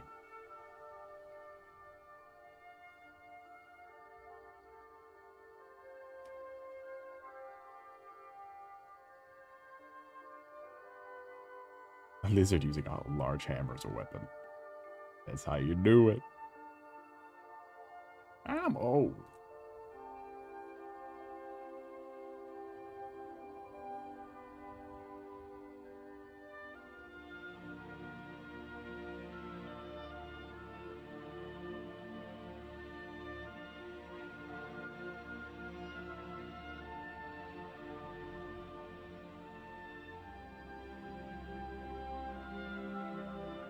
Yeah, I usually run Argonian and sometimes use a weapon, sometimes use a two-handed weapon, sometimes just go unarmed.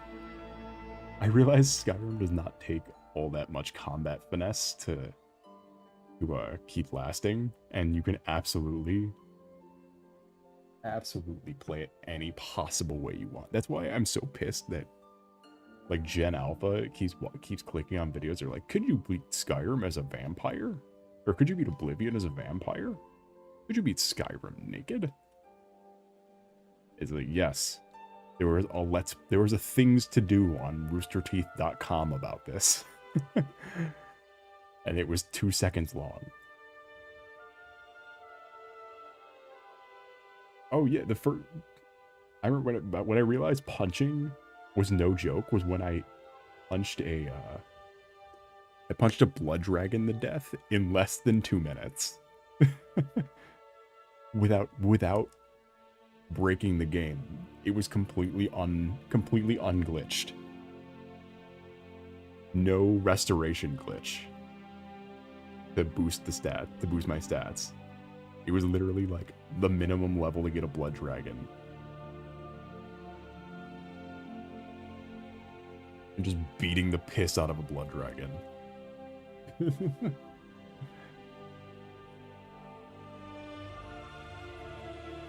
Because the Argonians get a nice little trait called Hist Skin, which basically just lets you fucking do the thing Vegeta did at the end of the Buu saga, where he just goes like just regular Super Saiyan and starts kicking the shit out of Kid Buu. They're like throwing hands with Kid Buu. Way outclasses him. But it's just, he just keeps punching up because he is inevitable.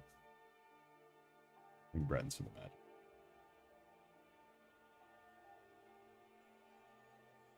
Yeah, I don't like the humans though. I'm a beast folk, as you can probably tell by the fact I'm a space goat. I'm a beast folk. Anytime I can play as a weird creature, I take it.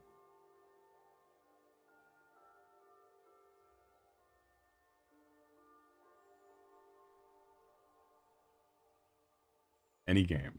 Any game where it plays a weird, fucked up. I wish more games took design inspiration from the Divinity Original Sin 2 lizard people.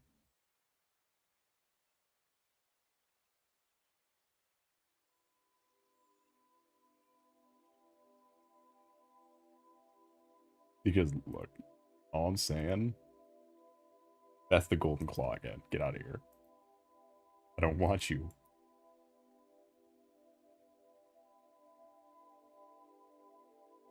I swear to God, if the Golden Claw pops up again.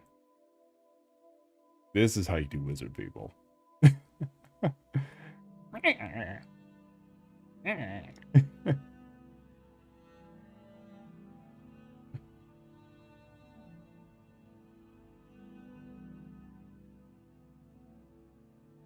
It'd be 2 hours long. There's literally any fucking video. There was one where it's like, could you beat Fallout 3 without a house? Most people do. Could you beat Fallout New Vegas without a companion? Most people do.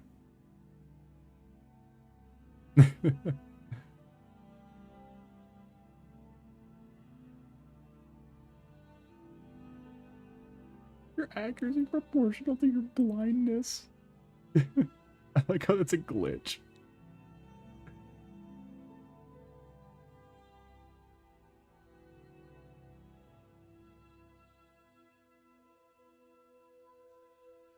The glitch that they have to...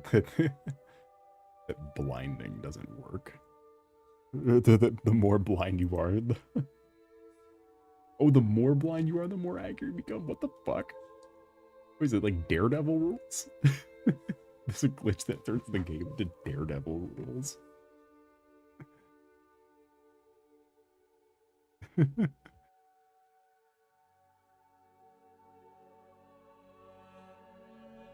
That's actually kind of peak.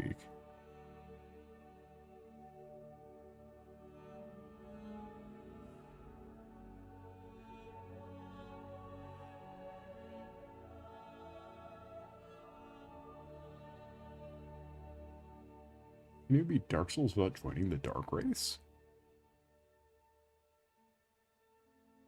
Can you beat Dark Souls without blocking? Can you beat Dark Souls without dodging? It always pitches a super, like, a completely logical way to play the game.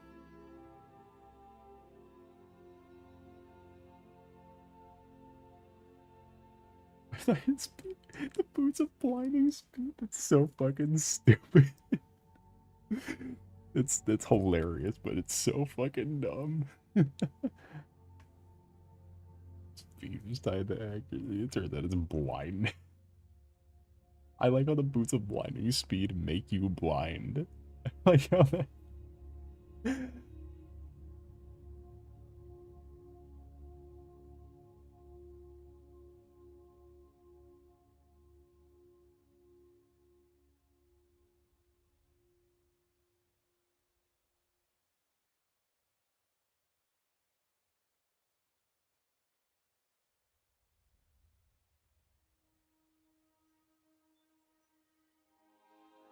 Beat it without walking. Now there's a challenge. So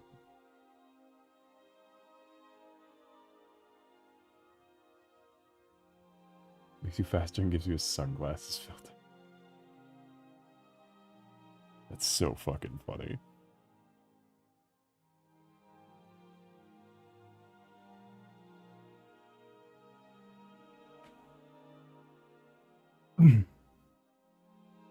Alright, we're over 4 hours. We've gone on long enough.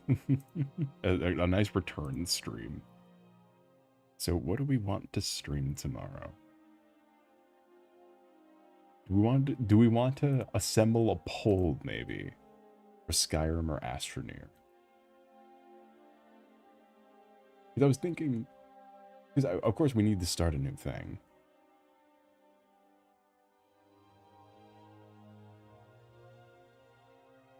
And of the ones I was thinking, I think the people would say Skyrim. I also think the people would say Skyrim. But do we do that tomorrow or Friday? Both will get done, and both will keep on going. Just what do we do Thursday and what do we do Friday?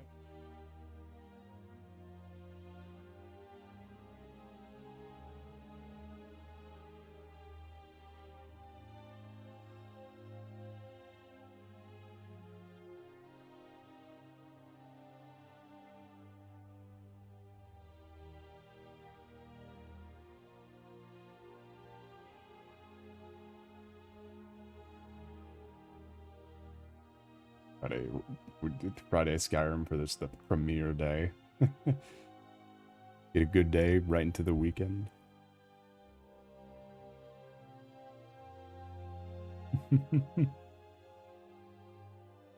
I mean, I'll take it. Yeah, because it will be done. But I do also, just because how terrible all the streams went like all the content went last week, I still want to give Astroneer a shot. Just because it technically outperformed the drawing stream. And it was cute. Astroneer is cute.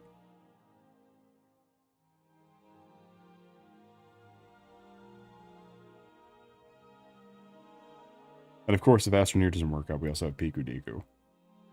Because it was like 99 cents. At some point.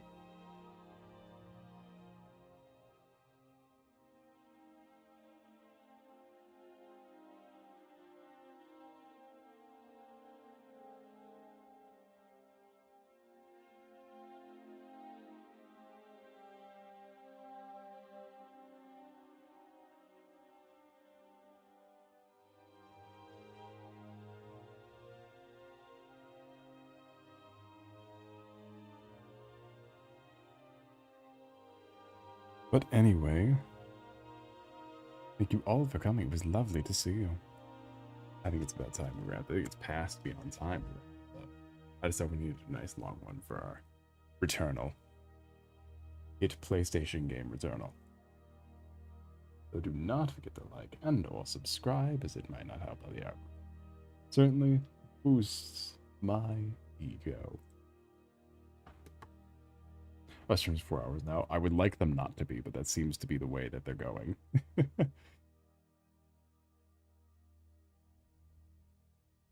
But without further ado, I bid thee adieu. Have a nice night.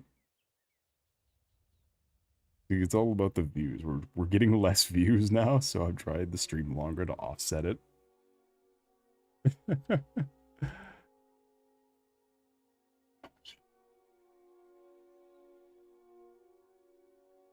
We're at our worst time for views, and now at our and we need more watch hours too to get the first activation of our channel. It's all about them watch hours.